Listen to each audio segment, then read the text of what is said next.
بچہ آ گیا یتیم بچہ. اس نے آ کے عرض کی حضور 3 گھر میں افراد ہیں، میں، میری بہن اور میری بیوہ ماں. والد حضور چلے گئے اور آج نا 3 دن ہو گئے روٹی کوئی نہیں کھائی. میں اس منظر کو بھی جانتا ہوں کہ جب یتیم گھر میں اکٹھے بیٹھے ہوتے ہیں اور پتہ ہوتا ہے ان کو کہ ہماری اماں کے پاس آج پیسے کوئی نہیں اور گھر میں روٹی بھی کوئی نہیں، تو پھر ان کو بھوک ہی نہیں لگتی. ہاں نہیں لگتی. اماں پوچھتی ہے پتر روٹی کھانی ہے؟ نہیں میں تو سویرے جو کھایا تھا وہ ہضم ہی نہیں ہوا. اماں جی شاہی کوئی نہیں. یہ پردے اس طرح کر کے بچائے جاتے، ایک دوسرے کو تسلیاں دینا، ایک دوسرے سے پیار کا بڑھ جانا، ایک دوسرے کے لیے جذبات اور طرح کے بن جانا، حکمت الہی کے تقاضے ہوتے. یا رسول اللہ صلی اللہ تعالی علیہ وسلم بیوہ ماں ہے، یتیم بہن ہے، 3 دن سے کھایا کچھ نہیں. قربان جائیں وہ گھر جہاں سے کائنات کھاتی ہے ساری. حضور نے فرمایا بلال جا کے ساری ازواج مطہرات سے پوچھ گھر میں کیا ہے. حضرت بلال کہتے ہیں میں سارے کھاری پوچھ آیا، ٹٹول آیا، ٹوٹل 21 کھجوریں نکلی. یہ 2 جہاں کے شاہ ہیں اور پاس کچھ رکھتے نہیں، 2 جہاں کی نعمتیں ہیں، ان کے خالی ہاتھ میں حضور کے سارے گھر کو میں ڈھونڈ 21 کھجوریں نکلی تو لا کے میں نے پیش کر دی، تو حضور نے ڈائریکٹ اس کو نہیں دی، نبی پاک نے اپنے ہاتھ پہ رکھ لی. اور کہتے پھر حضور نے نا اپنا منہ مبارک قریب کیا کھجوروں کی. صحابہ خود فرماتے ہیں کہ یہ جو حضور نے منہ مبارک قریب کیا نا تو نبی پاک برکت کی دعا کر رہے تھے. 21 کھجوروں پہ برکت کی دعا ہوئی. حضور نے اس بچے کو بلایا، تھپکی دی، فرمایا لے جا 7 تیری بہن کی. انہیں معمولی نہ سمجھنا ہو تو حضرت بلال کہتے ہیں حضور 3 بھی دے دینا کبھی تو 30 سال ختم ہی نہیں ہوتی. 30 سال گزر جاتے ہیں، نکالتے رہو کھاتے رہو، ختم ہی نہیں ہوتی. حضور نے فرمایا 7 تیری، 7 تیری بہن کی، 7 تیری والدہ کی، اور 7 حضور نے اور بھی تلقین فرمائی. فرمایا ایک سویرے کھایا کرنا، ایک شام کو کھایا کر. یہ لے جا. حضرت سیدنا بلال حبشی کہتے ہیں رضی اللہ تعالیٰ عنہ کہ بچہ لے کے جب باہر نکلا تو حضرت سیدنا معاذ ابن جبل دوڑ کے گئے اور جا کے بچے کے سر پہ شفقت سے ہاتھ پھیرا. کا فکر نہ کرنا، رب کریم تجھے بہترین سرپرست عطا کرے گا. پتر پریشان نہ ہونا، اللہ تیری مدد کرے گا. صرف حوصلہ دیا، سر پہ دست شفقت پھیرا. بچہ چلا گیا تو حضور نے فرمایا معاذ ادھر آؤ نا ذرا. یا رسول اللہ حکم ہو. فرمایا کس چیز نے تمہیں اٹھایا بچے کے سر پہ ہاتھ رکھنے کے لیے؟ اس نے تمہیں کہا کس چیز نے تمہیں اٹھایا جو تم بچے تک پہنچ گئے؟ عرض کی یا رسول اللہ وہ جو میرے دل میں اللہ نے یتیم کے لیے رحمت رکھی ہے نا، اس نے مجھے اٹھایا تھا. اور میں نے جہاں کہ اس کے سر پہ دست شفقت پھیرا تو حضور فرمانے لگے سن پھر، جو کسی یتیم کے سر پہ خالی ہاتھ بھی پھیر دے، جتنے بال اس کے ہاتھ کے نیچے آئیں گے نا، رب اتنی خطائیں معاف کرے گا، اتنی نیکیاں دے گا، اتنے درجے اس کے بلند کر دے گا. خالی دست شفقت ہی پھیر دے. دینا دلانا تو بات کی بات ہے، اس کا خیال رکھنا. تو یہ جو ہمارے مدارس ہیں نا، ان میں اکثر بچے غریب ہوتے ہیں، لیکن کچھ بچے تگڑے گھروں کے بھی ہوتے ہیں، مالدار گھروں کے بھی ہوتے ہیں. اس میں اگر کوئی ایسا بچہ آ بھی جاتا ہے نا جو یتیم ہے، کمزور ہے، تو اپنے آپ کو محسوس نہیں کرتا کمزور، کیونکہ وہ یہ نہیں سمجھتا کہ میں یتیم خانے میں آیا ہوں. اس کے ذہن میں مائنڈ سیٹ یہ ہوتا ہے کہ میں مدرسے میں آیا ہوں اور میں پڑھنے کے لیے آیا. اور چونکہ وہ کچھ وزادار بچے، مالدار بچوں کے ساتھ وقت گزارتا ہے، اسی دسترخوان پہ بیٹھ کے کھاتا ہے، اسی کلاس میں سب کے ساتھ بیٹھ کے پڑھتا ہے، تو اس کی عزت نفس مجروح ہونے کی بجائے طاقت پکڑتی. وہ برابری کی سطح پہ جب آتا ہے تو اسے محسوس ہوتا ہے کہ مجھے عزت دی جا رہی. اس لیے مدارس اسلامیہ میری نظر سب سے مضبوط جگہ ہے جہاں مساکین کی، یتیموں کی، غریبوں کی صحیح معنوں میں کفالت بھی ہوتی ہے، تعلیم بھی ہوتی ہے، عزت بھی ہوتی ہے، تربیت بھی ہوتی ہے. میرے رسول کریم علیہ السلام بڑے انہماک کے ساتھ، بڑے توجہ کے ساتھ. اچھا ایک کام اور ہوتا ہے ہمارے ہاں، وہ کیا ہے؟ اگر کوئی یتیم مال چھوڑ گیا نا اس کا باپ، تو پھر تو بارے نہیں آ رہے ہیں اس کے. پھر تو اللہ خیر کرے کہ بہت سارے مل جائیں گے کفالت کرنے والے، بہت سارے ملیں گے دھیان رکھنے والے، بڑے سارے ملیں گے توجہ دینے والے. قرآن مجید نے فرما دیا ہے کہ جو یتیم کا مال کھاتا ہے وہ سمجھ لے کہ میں مال نہیں کھا رہا، میں آگ کھا رہا ہوں، آگ کھا رہا ہوں، آگ. سورہ نساء دیکھیے ہمارے ہاں اگر تو مال چھوڑ گیا ہے تو پھر تو بہت سارے رشتہ دار مستقل اس کے محلے میں مکان لینے کو تیار ہو جاتے، الا ماشاء۔ پھر تو بڑے سارے ایسے بھی رشتہ دار بن جاتے ہیں جن کو والد کی موجودگی میں کبھی زیارت کا موقع بھی نہیں ملا تھا۔ یہ مال جو یتیم کا ہے اس کی تو زیادہ حفاظت کرنی تھی۔ ہم کئی دفعہ مسئلہ بتاتے ہیں، لوگ فتویٰ بازی شروع کر دیتے۔ مجھے بلایا گیا کہ ایک صاحب کا انتقال ہو گیا تو ان کا ختم شریف ہے، تو بچے ان کے نابالغ ہیں، تو میں نے کہا کہ آپ اس طرح کریں، ان کے مال میں سے زیادہ پیسے نہ صرف کریں۔ نہیں بڑے پیسے کمائے ہیں جی، اس نے ساری زندگی باہر نکالی، یا تو لاکھوں کروڑوں کمائے ہیں، تو چھوٹا گوشت پکائیں گے، بکرے کا گوشت پکائیں گے اور ہم ان کا ختم شریف دلائیں گے۔ تو میں نے کہا صاحب آپ رشتہ دار ہیں، ان کے بچوں کے مال کی حفاظت کریں۔ ختم شریف تو اس میں گوشت زیادہ ہونا ضروری نہیں، اس میں تو درد سے دعا کرنا ضروری ہے، اس میں تو تلاوت قرآن پاک کے سال ثواب میں ضروری ہے، ذکر اذکار ضروری ہے۔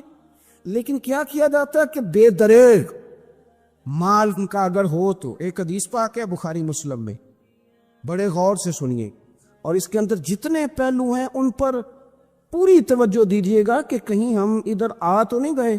رسول پاک صلی اللہ علیہ وسلم نا ہمارے لیے سب سے بڑے حکیم ہیں، سب سے زیادہ حکمت حضور نے ہمیں بتلائی ہے کہ اس رستے چلو گے تو بچو گے، اس رستے جاؤ گے تو ہلاک ہو جاؤ گے۔ نبی کریم علیہ السلام نے فرمایا، بخاری مسلم ہے، فرمایا 7 ہلاک کرنے والی چیزوں سے بچنا، اگر ان میں تم چلے گئے تو ہلاک ہو جاؤ گے۔ 7 چیزیں ہیں جو تمہیں ہلاک کر دے، برباد ہو جاؤ گے، تباہ ہو جاؤ گے، ہلاکت کا سفر ہے یہ، 7 چیزوں سے بچو۔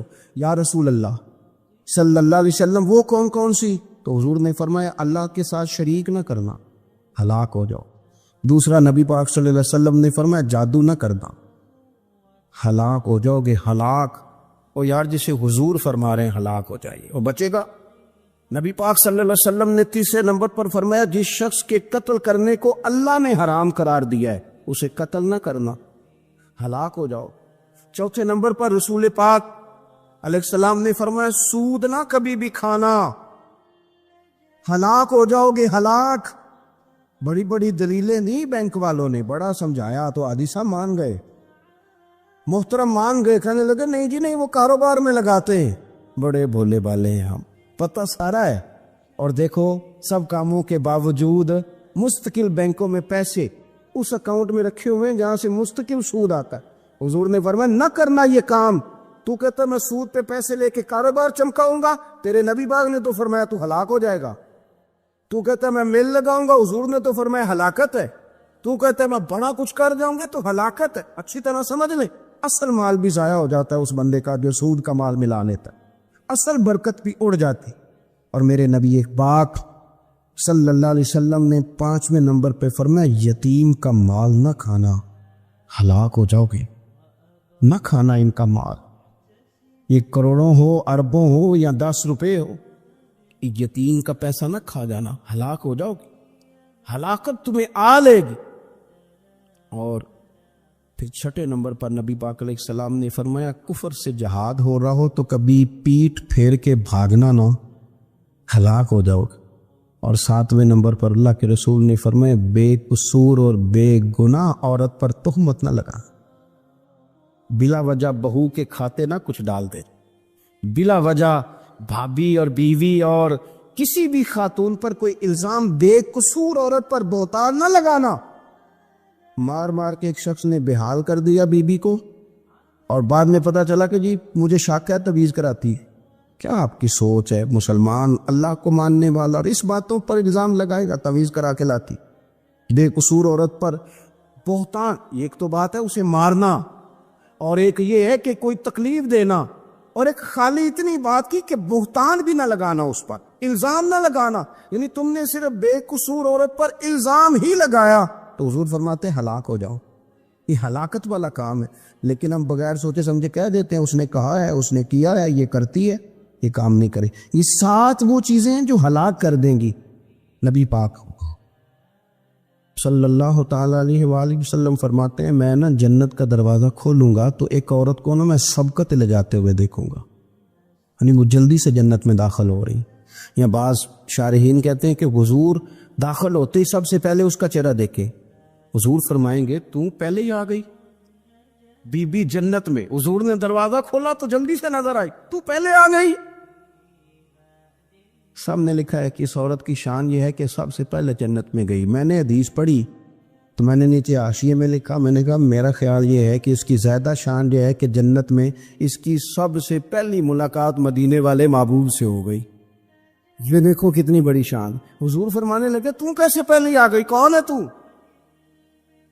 وہ کہنے لگی حضور میں بیوہ ہوں، میرے بچے یتیم تھے، میں نے ان کی خاطر نہ بیٹھی رہی، میں نے نکاح نہیں کیا، میں نے ان یتیموں کی پرورش کی، بیوہ بن کے زندگی گزار دی، ان یتیموں کے لیے بیٹھی رہی۔ اس کو جائز ہے، یہ کر سکتی تھی، لیکن اس نے سوچا کہ میں ان کی نگہبانی یتیموں کے لیے بیٹھی رہی۔ آج شان یہ ہے کہ مدینے والے کے لیے جب دروازہ کھلا ہے تو اس بی بی کو بھی رب کریم نے فوراً ہی جنت عطا فرما دی۔ یہ سب سے پہلے گئی۔ میں نے دیکھی ہیں ایسی عورتیں 23 سال میں بیوہ ہوئی پر عمر بچوں کے نام کر۔ مجھے پتا تھا کہ کل کو جب یہ بڑے ہوں گے تو اپنے کمرے کا دروازہ بند کر لیں گے، یہ نہیں پوچھیں گے کہ اماں سوئی ہے کہ جاگ رہی ہے، ان کا آنا جانا الگ سے ہو جائے گا، ان کے تعلقات اپنے ہو جائیں گے، پر یہ بیٹھی رہی، یہ بیٹھی رہی۔ اس نے بچوں کو وقت دیا تو بچے تو کیا اس کو صلہ دیتے تھے، رب نے یہ صلہ دیا ہے کہ سب سے پہلے اسے جنت میں داخلہ عطا فرمایا۔ ابو داؤد شریف میں مسند امام احمد بن حنبل میں حدیث ہے، نبی پاک صلی اللہ علیہ وسلم کے چچا زاد تھے حضرت جعفر طیار، مولا علی شیر خدا کے بھائی تھے، جنگ موتا میں شہید ہو گئے۔ وہاں سے کوئی خبر لے کے نہیں آیا، لیکن رب خبریں دیتا ہے نا اپنے حبیب۔ اللہ غیب کے خزانوں کی کنجیاں دیتا ہے اپنے محبوب کو۔ نبی کریم صلی اللہ تعالی علیہ وسلم نا ان کے گھر گئے، ان کی زوجہ کا نام اسماء بنت امیس تھا۔ حضور نے فرمایا اسماء میرے بھتیجوں کو میرے پاس لاؤ، محمد بن جعفر اور عبداللہ بن جعفر رضی اللہ تعالیٰ عنہ۔ بچے قریب آئے، حضور کو پتہ ان کے والد شہید ہو گئے۔ نبی پاک نے اپنی ناک مبارک ان کے رخساروں پہ رکھے، پھر حضور نے ان کا ماتھا چوما، پھر نبی پاک صلی اللہ علیہ وسلم نے سینے سے لگایا، فرمایا حجام کو بلاؤ نا ذرا، ان کے بال تراشے کتنی بڑے ہو گئے، حجامت ہونے کو آتے۔ حضور پیار کر رہے تھے، آنکھوں میں آنسو تھے، تو جناب اسماء قریب آئیں، کہنے لگے حضور میرے شوہر کی کوئی خبر آ گئی ہے؟ تو نبی پاک صلی اللہ تعالیٰ علیہ وسلم نے گردن مبارک اٹھائی تو آنکھوں میں آنسو تھے، فرمایا رب نے میرے بھائی کو شہادت کا درجہ عطا کیا ہے، فرمایا کوئی آہ و بقا نہ کرنا میرے بھائی پر، اللہ نے اسے شہادت کا درجہ دیا ہے۔ حضرت جعفر طیار کے گھر والوں کے لیے حضور نے صحابہ کو حکم دیا کہ یہ غم میں ہیں، ان کے لیے کھانے پکا کے لاؤ۔ پھر نبی پاک ان بچوں سے پیار کرنے لگے، فرمانے لگے یہ جو ہے نا محمد بن جعفر، یہ اپنے دادا جناب ابو طالب سے ملتا جلتا ہے، اور یہ جو عبداللہ بن جعفر ہے یہ تو سارا میرے ساتھ ملتا جلتا۔ نبی پاک صلی اللہ علیہ وسلم پیار کرتے، باتیں کرتے۔ حضرت اسماء رونے لگی۔ یہ ابو داؤد شریف میں مسند امام احمد بن حنبل میں چمکتے جملے۔ عرض کرنے لگی حضور میرے بچوں کا کیا بنے گا، کون کفالت کرے گا؟ قربان جائے رسول پاک صلی اللہ علیہ وسلم کے کیا جملے، یتیموں کے لیے حضور کا نوازنے کا کیا انداز ہے۔ فرمایا اسماء تو فکر نہ کر، انا ولیہم فی الدنیا والآخرہ، فرمایا میں دنیا میں بھی ان کا وارث بنوں گا، قیامت کے دن بھی ان کا وارث بنوں گا۔ قرآن مجید فرقان حمید ارشاد فرماتا ہے کہ وَذَرُوا ظَاهِرَ الْإِثْمِ وَبَاطِنَهُ، ظاہری گناہ بھی چھوڑ دو اور باطنی گناہ بھی چھوڑ دو۔ صاحب تفسیر ساوی اس کی تفسیر کرتے ہوئے فرماتے ہیں کہ ظاہری گناہ تو انسان کے یہ ہے نا، جیسے معاذ اللہ کسی نے قتل کر دیا، ڈاکہ ڈال دیا، بددیانتی کر لی، خیانت کر لی، اور باطنی گناہ یہ ہے کہ اس نے حسد کیا، تکبر کیا، بغض رکھا، بدگمانی کی، برا سوچا، اپنے دل کے اندر اس نے کینہ پروری کی۔ یہ سب وہ باطنی گناہ ہے جو انسان کے دل کو بگاڑ دیتے ہیں، اس کے باطن کو میلا کچیلا گدلا کر دیتے ہیں۔ انتہائی خوبصورت، نفیس، پڑھے لکھے، صاف ستھرے، سمجھدار، اچھے گھرانے کے لوگوں کو یہ باطنی گناہ اس طرح کا بنا دیتے ہیں کہ وہ ایک خود غرض انسان بن جاتا ہے، اس کا رویہ انسانوں کے حق میں انتہائی بد اخلاقی کا ہو جاتا ہے۔ یہ جو باطنی گناہ ہے، یہ جو باطن کے میل کچیل ہے، حضرت سیدنا امام غزالی رحمۃ اللہ علیہ فرمایا کرتے تھے ظاہری اعمال کا باطنی اوصاف کے ساتھ خاص تعلق ہے۔ فرماتے اگر باطن خراب ہو جائے تو ظاہری اعمال بھی خراب ہو جاتے، اور اگر باطن اجلا ہو، خوبصورت ہو، صاف ستھرا ہو، عاجزی والا ہو، انکساری والا ہو، خیر خواہی والا ہو، اللہ کے بندوں کی محبت والا ہو، اچھی سوچ والا ہو، اس کے اندر یہ ساری خوبصورتیاں موجود ہوں تو پھر انسان کا باطن بھی سنور جاتا ہے۔ ہمارے دلوں کے اندر بعض ایسی چیزیں ہوتی ہیں جو ہمارے لیے انتہائی خطرناک ہوتی۔ حسد کا سادہ معنی جو ہمارے ہاں کیا جاتا ہے وہ جلنا ہے۔ تو مجھے بتائیے جو آدمی جل رہا ہوگا وہ سکون کیسے پائے گا؟ بغض کا معنی دل پر کسی کے لیے بوجھ رکھنا بھی کیا جاتا ہے۔ تو جب اپنے دل میں کسی کے لیے بوجھ رکھا جائے گا، تکلیف محسوس کی جائے گی، تو کیا انسان قرار پائے گا؟ تکبر کا معنی یہ ہے کہ آپ نے اپنے آپ کو بڑا جانا، کسی کو چھوٹا اور حقیر سمجھا۔ تو جب ہر وقت آپ اپنی بڑائی ہی کے چکر میں پڑے رہیں گے تو کیا دل کو قرار آئے گا؟ تو یہ وہ باطنی اور روحانی مسائل ہیں جو سامنے والے کا تو شاید کچھ نہیں بگاڑتے، لیکن اپنے آپ کو وہ تکلیف میں، اذیت میں، پریشانی میں مبتلا کر دیتے۔ تو ان روحانی مسائل کی معرفت رکھنا، ان کا خیال رکھنا، نبی اکرم نور مجسم صلی اللہ تعالی علیہ وسلم نے فرمایا تمہارے وجود میں گوشت کا ایک لوتھڑا ہے، اگر وہ ٹھیک ہو گیا تو سارا جسم ٹھیک ہو گیا، اگر وہ بگڑ گیا تو ہر چیز ہی بگاڑ دے گا، بگڑ گئی ساری چیزیں۔ یا رسول اللہ صلی اللہ تعالی علیہ وسلم وہ کون سا لوتھڑا ہے؟ تو فرمایا وہ تمہارا دل ہے۔ اگر تمہارے دل کے اوپر میل کچیل ہو، بغض ہو، عداوت ہو، کینہ ہو، حسد ہو، تکبر ہو، بدگمانی ہو، تو سارے جسم کو بگاڑ دے گا، تمہیں شدید تکلیف میں مبتلا کر دے گا۔ لیکن اگر دل صاف ہو، اگر دل میں عجز ہو، اگر دل میں محبت ہو، اگر دل میں خلوص ہو، دل میں للہیت ہو، اگر دل کے اندر کسی کے لیے درد ہو، خیر خواہی ہو، تو پھر یہ دل باقی اعمال کو بھی سنوار دے گا۔ اسی لیے امام غزالی رحمۃ اللہ علیہ فرمایا کرتے تھے کہ دل ایک تنے کی طرح ہے، درخت کا جو تنا ہوتا ہے اس کی مانند دل ہے۔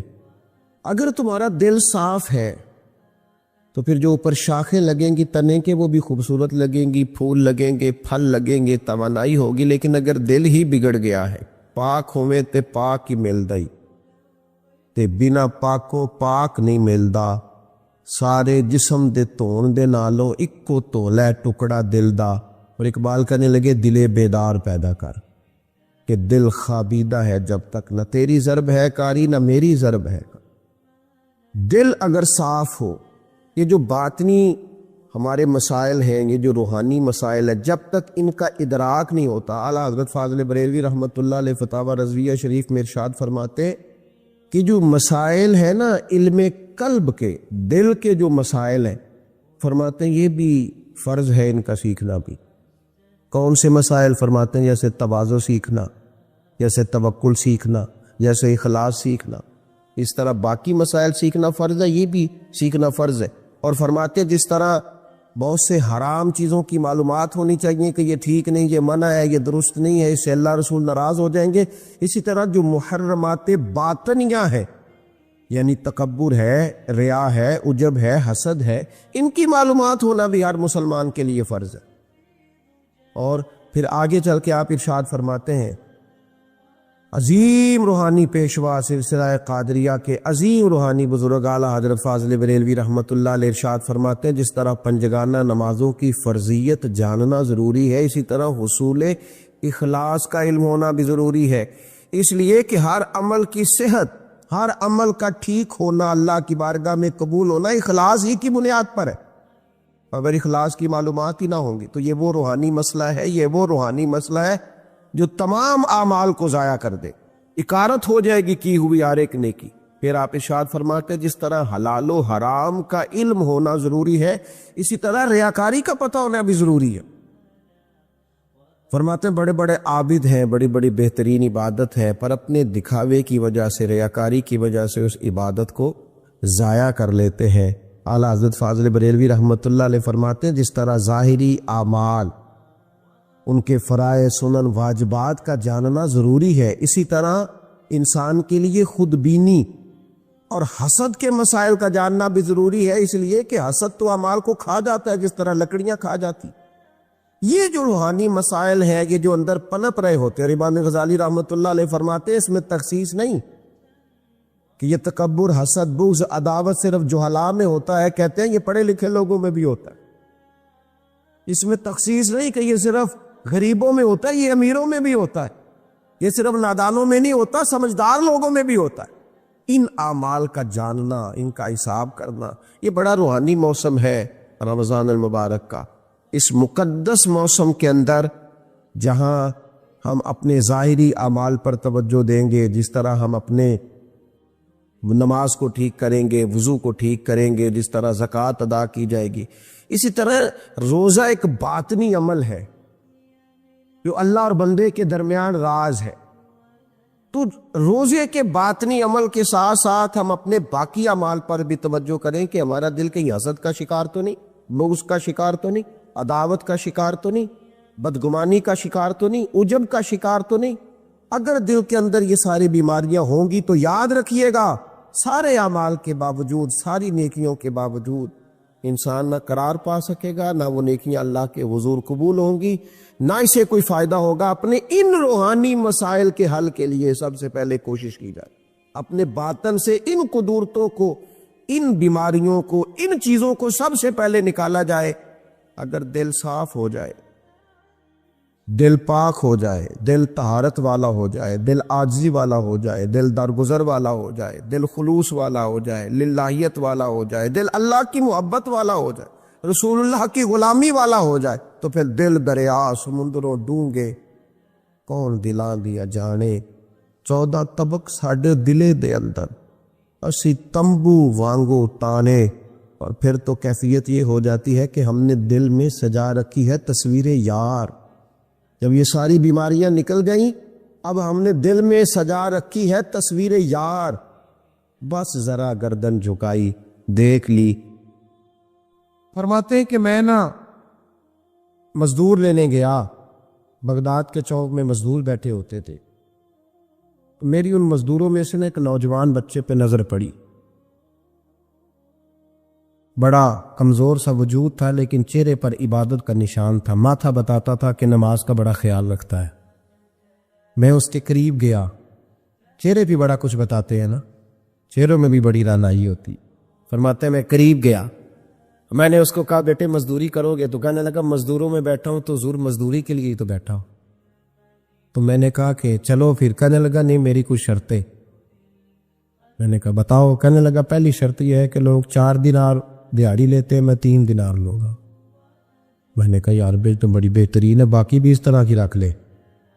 اس نے کہا حضور دوسری شرط یہ ہے کہ میں آپ کی مکمل بات مانوں گا، لیکن جب اذان ہو جائے گی پھر آپ کی نہیں سنوں گا۔ تیسری بات اس نے یہ کی کہ حضور میں آپ کے گھر میں کام کروں گا پر آپ کی کسی سوال کا جواب نہیں دوں گا۔ میں نے کہا یار تو بڑا عجیب ہے، شرطیں تو مالکوں کی ہوتی ہیں۔ کہنے لگا جی بہرحال میں شرطیں لگا کے جاتا ہوں۔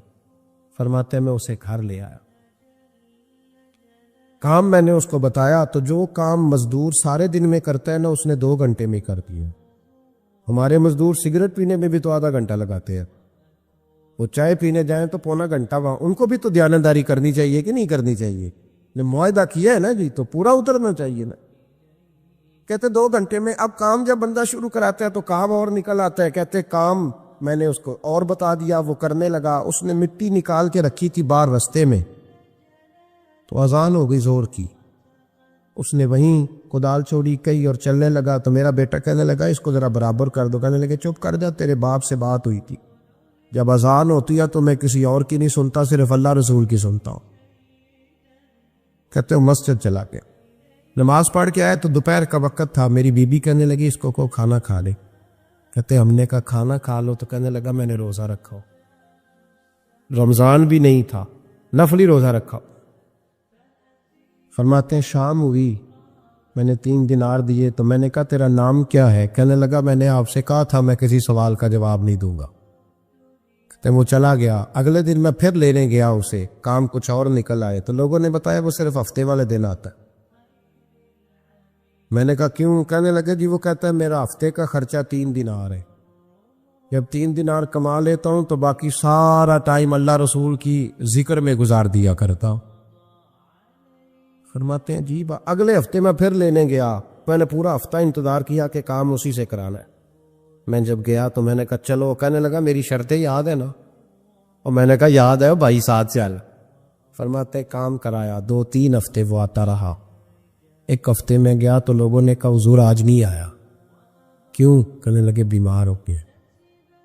کہاں گھر ہے؟ کہنے لگے بغداد کے قبرستان کے پیچھے جو کچی آبادی ہے اس میں رہتا ہے. فرماتے میں گیا, دروازے پہ دستک دی تو کہنے لگا حضور آپ ہیں؟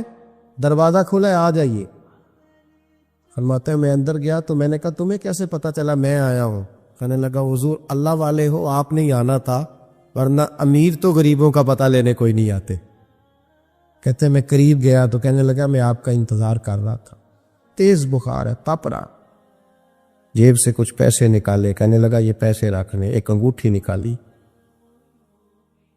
کہنے لگا حضور آج رات کو میرا انتقال ہو جائے گا, ان پیسوں کا کفن خرید کے صبح جنازہ پڑھ کے مجھے دفن کر دینا, اور جب دفن کرو تو یہ انگوٹھی لے کے عصر کے بعد ہارون رشید کے پاس جانا. آپ اسے کہنا میں نے ملنا ہے پر وہ آپ کو ٹائم نہیں دے گا. آپ اس کو آواز دیجیے گا کہ تیری ایک امانت ہے میرے پاس. پھر وہ آپ سے ملے گا تو انگوٹھی دے دیں, پھر آپ میری طرف سے فارغ ہیں. حضرت فرمانے لگے تیرا نام؟ اور کہنے لگا حضور وقت تھوڑا ہے, آج رات میں نے جانا ہے, بڑی لمبی معافی مانگنی ہے رب کریم سے, اگر مناسب سمجھے تو مجھے اپنے رب سے تنہائی کر لیں بھی. فرماتے میں آ گیا پر اس کی باتوں نے مجھے ساری رات سونے نہیں دیا. فرماتے صبح بڑی مشکل سے سورج نکلا, میں گیا دروازے پہ ہاتھ رکھا تو دروازہ کھلا ہوا تھا. اندر داخل ہوا تو خوشبوئیں میرا استقبال کر رہی تھی. جب چہرے سے کپڑا ہٹایا تو اس کا تو انتقال ہو چکا, ایسے جیسے کسی کا دیدار کر کے سوئے.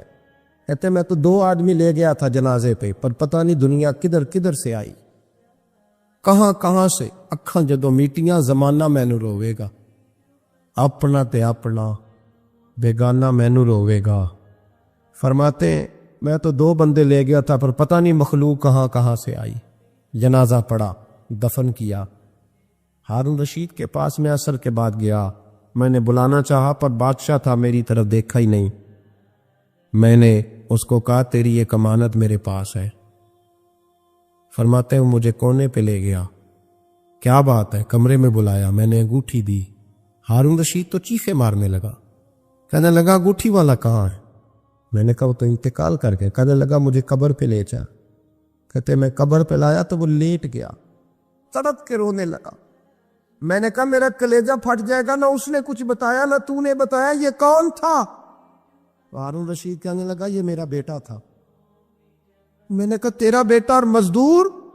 کہنے لگا حضور یہ حضرت داؤد تائی کے پاس بیٹھا کرتا تھا, ان کا مرید تھا. مجھے روز کہتا تھا ابا تو نے بڑی دنیا اکٹھی کر لی ہے, مرتے وقت تجھ سے ٹانگیں سمیٹی نہیں جائیں گی, اتنا حساب نہیں تو دے سکے گا. میں اس کو سمجھا دیتا, اس کی اماں سمجھا دیتی. یہ روز ہمیں کہتا چھوڑ دو, آ جاؤ اللہ رسول کی بارگاہ میں جھک جائیں. ہم سمجھ. ایک دن یہ چلا گیا, کہنے لگا پھر تمہارا رستہ اور ہے اور میرا رستہ اور ہے. یہ سونے کی انگوٹھی غلطی سے اس کے پاس رہ گئی, غلطی سے ہیرے کی انگوٹھی چلی گئی. کہنے لگا دیکھو میرے بیٹے نے آج وہ بھی واپس کر دی ہے. پھر تڑپ کے کہنے لگا ہارون رشید تھا تو یہ میرا بیٹا, پر میرا مرشد نکلا, میرا پیر نکلا. بھائی زندگی تو بڑی تھوڑی ہے نا. بابا صاحب نے کہا تھا اٹھ فریدہ ستے آ, اور داڑھی آ گیا ہی پور, اگا لیڑے آ گئے, پچھا رہ گیا ہی دور. اٹھ فریدہ ستے آ, خلقت ویکھن جا, متے کوئی مل جائی بخشیا تے تم ہی بخشیا جا. اٹھ فریدہ ستے آ, چاڑو دے مسیت, تو ستے رب جاگدا, تیری ڈاڈے نال پریت. میرا رب ہمیں بھی اپنی بارگاہ میں قبول فرمائے. ایک بات اور بڑی ضروری ہے اور میرا دل کرتا ہے یہ تقریر روز کی جائے. اخلاق حسنہ کا کمال یہ ہے کہ خوددار رہ کے زندگی گزارے، عزت نفس کے ساتھ. یہ ہاتھ پھیلانا چھوڑ دے، یہ امیروں کی جیبیں دیکھنی چھوڑ دے. آپ یقین کریں کبھی بڑی بڑی تکلیف ہوتی ہے. ایک اجتماع میں ایک پروگرام میں گیا تو وہاں قاری صاحب نے ایک صاحب کا MPA صاحب کو بلایا ہوا تھا، تو کھانے کی میز پہ بیٹھے تو وہ علماء کو نصیحتیں کر رہے تھے. آپ لوگ یہ جمعہ پڑھایا کریں، آپ کو پتہ نہیں ہے لوگ کہاں چلے گئے، آپ لوگوں کو لڑائے نہیں. تو میں اس لیے خاموش رہا کہ اب انہوں نے فنڈ بھی دیا ہوگا، علماء بیچاروں کی مجبوری ہوتی ہے، جیب سے کہاں خرچ ہو سکتا ہے، اتنے پیسے نہیں ہوتے کسی جگہ سے. اب وہ نصیحتیں کرنے لگ گیا، آپ لوگ ان کو جمع کریں. کیوں بھلا؟ اس لیے کہ اگر خودداری ہو نا تھوڑے پہ گزارے کا تو پھر ان جیسے لوگوں کی ضرورت نہیں پڑتی. یہ جب ان سے کوئی تھوڑا سا آپ توقع رکھتے ہیں پھر یہ ظلم کرتے ہیں. تھوڑی دیر کے بعد پھر کہنے لگا جی میں آپ کو مضمون دیتا ہوں اگلے جمعے کا، آپ نے اگلے جمعے یہ تقریر کرنی ہے. تو پھر میری بھی کئی دفعہ مجبوری ہے، کچھ رگیں ایسی ہیں جو نہیں سانس لینے دیتی. وہ رضا کے نیزے کی مار ہے کہ ادب کے سینے میں غار ہے، پھر کسے چارہ جوئی کا وار ہے، یہ وار وار سے پار ہے. تو کئی دفعہ مجبوری ہوتی ہے نا، اٹ سٹ تے پکھڑا کوار گندل اسی اور بھی بوٹیاں جاننے ہیں. تو وہ مطلب اس نے سمجھا کہ سارے ایسے. تو کہنے لگا جی پھر بولے آپ وعدہ کرتے ہیں. میں کیا چوری صاحب کی کم کر دیو؟ کہنا پانڈے بنانے. میں کیوں ہی بنایا کرو تیار نہ، یہ علماء کے معاملات میں مداخلت بند کر دے. آپ کو کیا پتا کیا موضوع بیان کرنا ہے؟ آپ علماء کو مشورہ دیں گے، جائے کام کریں اپنا. کبھی کسی نے اٹھ کے پائلٹ کو مشورہ دیا ہے کہ جہاز صحیح چلا؟ اس کے پاس ٹریننگ ہے، وہ مرضی کرے گا، جس طرح کا اس کا دل کرے گا وہ چلائے گا. کبھی کسی نے بس کے ڈرائیور کو اٹھ کے مشورہ دیا ہے کہ یہ والا گیئر لگا، گاڑی یہ گیئر مانگ رہی ہے؟ آپ خدا کا خوف کریں، یہ 8 سال مدرسے میں پڑھا ہے، اس کو پتہ ہے اس نے کیسے کر کے دین چلانا ہے. اور علماء نے الحمدللہ علماء یہ جتنی آپ کو کہتے ہیں نہیں مولویوں نے کیا کیا ہے، تو میں نے کہا مسجدیں کم ہوتی ہے، قرآن سنانے والے زیادہ ہوتے ہیں. یہ علماء کی محنت ہے اللہ کے فضل سے. ہر مسجد میں اذانیں ہوتی ہے، جمعے کا خطبہ ہوتا ہے، یہ علماء کی محنت. اور پھر میں نے ان سے قبلہ سے بھی عرض کی، میں نے کہا چھوڑ دے آپ ہمیں بلائیں، مسجد والا سپیکر چلائیں، اب کوئی بندوبست نہ کریں، آپ مسجد کی چٹانیاں بچھائیں. ہم کو محتاج ہے کہ ہمیں بہت زیادہ بندوبست ہوگا تو نوٹ گریں گے تو تب بھی تقریر ہوگی. یہ رسول اللہ کا دین ہے. اگر کفار مکہ کے مجمع میں کھڑے ہو کے اکیلے جناب ابو بکر صدیق مصطفیٰ کی شانیں بیان کر سکتے ہیں تو ہم بھی ہر جگہ کھڑے ہو کے بیان کر سکتے. کوئی ایسا مشکل کام نہیں ہے. tal la que viva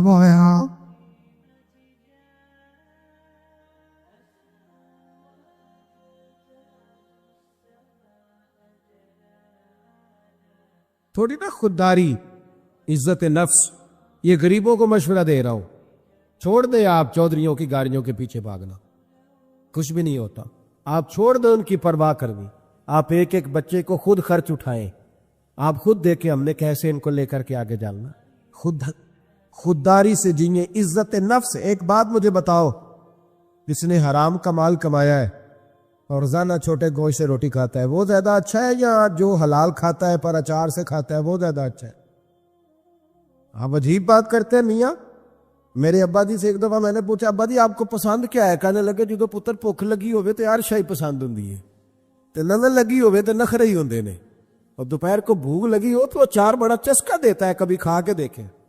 شرط یہ ہے کہ بھوک لگی ہو. چٹنی کی جو لذت ہوتی ہے وہ اور ہوتی کوئی نہیں.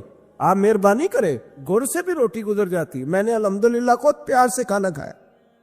میں دوپہر کو گھر آیا اسکول سے تو اماں جی سے پوچھا اماں جی روٹی ہے؟ کہنے پتر کوئی نہیں. تو میں نے کہا میں نے کھانا کھانا ہے. تو اماں کہنے لگے بیٹے 2 ہی حل ہے، یا تو میں کسی سے قرض لوں اور تمہارے لیے 2 ٹائم سالن پکایا کروں، اور یا پھر تم سیانے ہو جاؤ. تو میں نے کہا جی نہیں آپ قرض نہیں لیں، آپ بتائیں کیا کرنا ہے. تو کہنے لگی تمہارا ابا کھا کے گیا ابھی پیاز کے ساتھ روٹی، گزر جائے گی. میں نے کہا آپ لائیں انشاءاللہ گزرے گی. کیوں نہیں گزرے گی؟ حلق سے گزرے گی. کیا اس میں حرج ہے؟ آپ اپنی مٹی پہ چلنے کا طریقہ سیکھیں.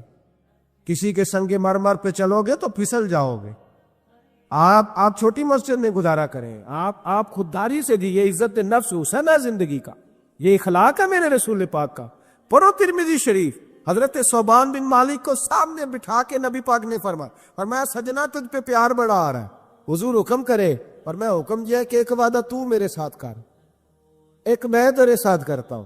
یا رسول اللہ حکم کرے تو نبی پاک نے فرمایا تو وعدہ کر کسی دنیا دار کے آگے ہاتھ نہیں پھیلائے گا, اور میں وعدہ کرتا ہوں رب تجھے بغیر حساب جنت عطا فرمائے گا.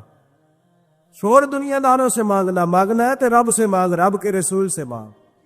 آپ یہ کیا بات کرتے ہیں بھائی؟ وہ ایک شاعر تھا نا, کبھی گزر رہا تھا پاس سے, تو یہ شاعر ناراض نہ ہو جائے, میرا بڑا اچھا شعری ذوق ہے. شاعر ناراض, کئی دفعہ شاعروں کی جو پوزیشن ہوتی ہے وہ قابل رحم ہوتی. وہ چادر سی اوڑھ لیتے ہیں بیچارے, اور سردیوں کی راتوں میں بھی چوکوں پہ بیٹھے رہتے ہیں. تو ایسا ہی کوئی شاعر بیٹھا تھا تو ایک سیٹ گزرا تو اس نے 5 روپے نا پھینک دیے. وہ شاعر نے بلایا, اس نے کہا یہ کیا ہے؟ کہنے لگا جی وہ مسئلہ یہ ہے کہ آپ کی حالت بڑی عجیب تھی تو میں نے کہا چلو خرچہ چل جائے گا. تو اس نے کہا اٹھا اپنے پیسے, میرا تو عشق میں یہ حال ہے ورنہ میں کوئی سیٹھوں کا محتاج تو نہیں نا. اس نے ایک شعر کہا تھا, مجھے زندگی بھر رہ گیا, کبھی کبھی جب اپنی موج میں ہوتا ہوں تو اکیلا بھی پڑھتا رہتا ہوں. وہ شاعر اس سیٹ سے کہنے لگا یہ آرزو کرم اور میں آپ سے کروں, یہ آرزو کرم اور میں آپ سے کروں, یہ بھیک اس کو دیجیے جس کا خدا نہ ہو, یہ بھیک اس کو دیجیے جس کا خدا نہ ہو. ہارون رشید بیٹھے گزر رہے تھے تو حضرت بہلول دانا بیٹھے تھے, تو بہلول دانا زمین پہ بیٹھے, ہارون رشید ہاتھی کی سواری کر رہا تھا, لشکر تھا دائیں بائیں آنا جانا. بہلول دانا زمین پہ بیٹھے تھے, مٹی کے ساتھ کھیل رہے تھے. ہارون رشید آیا, السلام علیکم بابا جی کیسے ہو؟ فرمایا بڑا شکر ہے اللہ کا. یہ شکر ہوتا ہے مزیدار قسم کا. میں نا مدرسے میں لگے ہوئے تھے مستری, تو ایک طالب علم بڑا پریشان رہتا تھا کہ روٹی جو ہے نا وہ اس طرح کی پکنی چاہیے.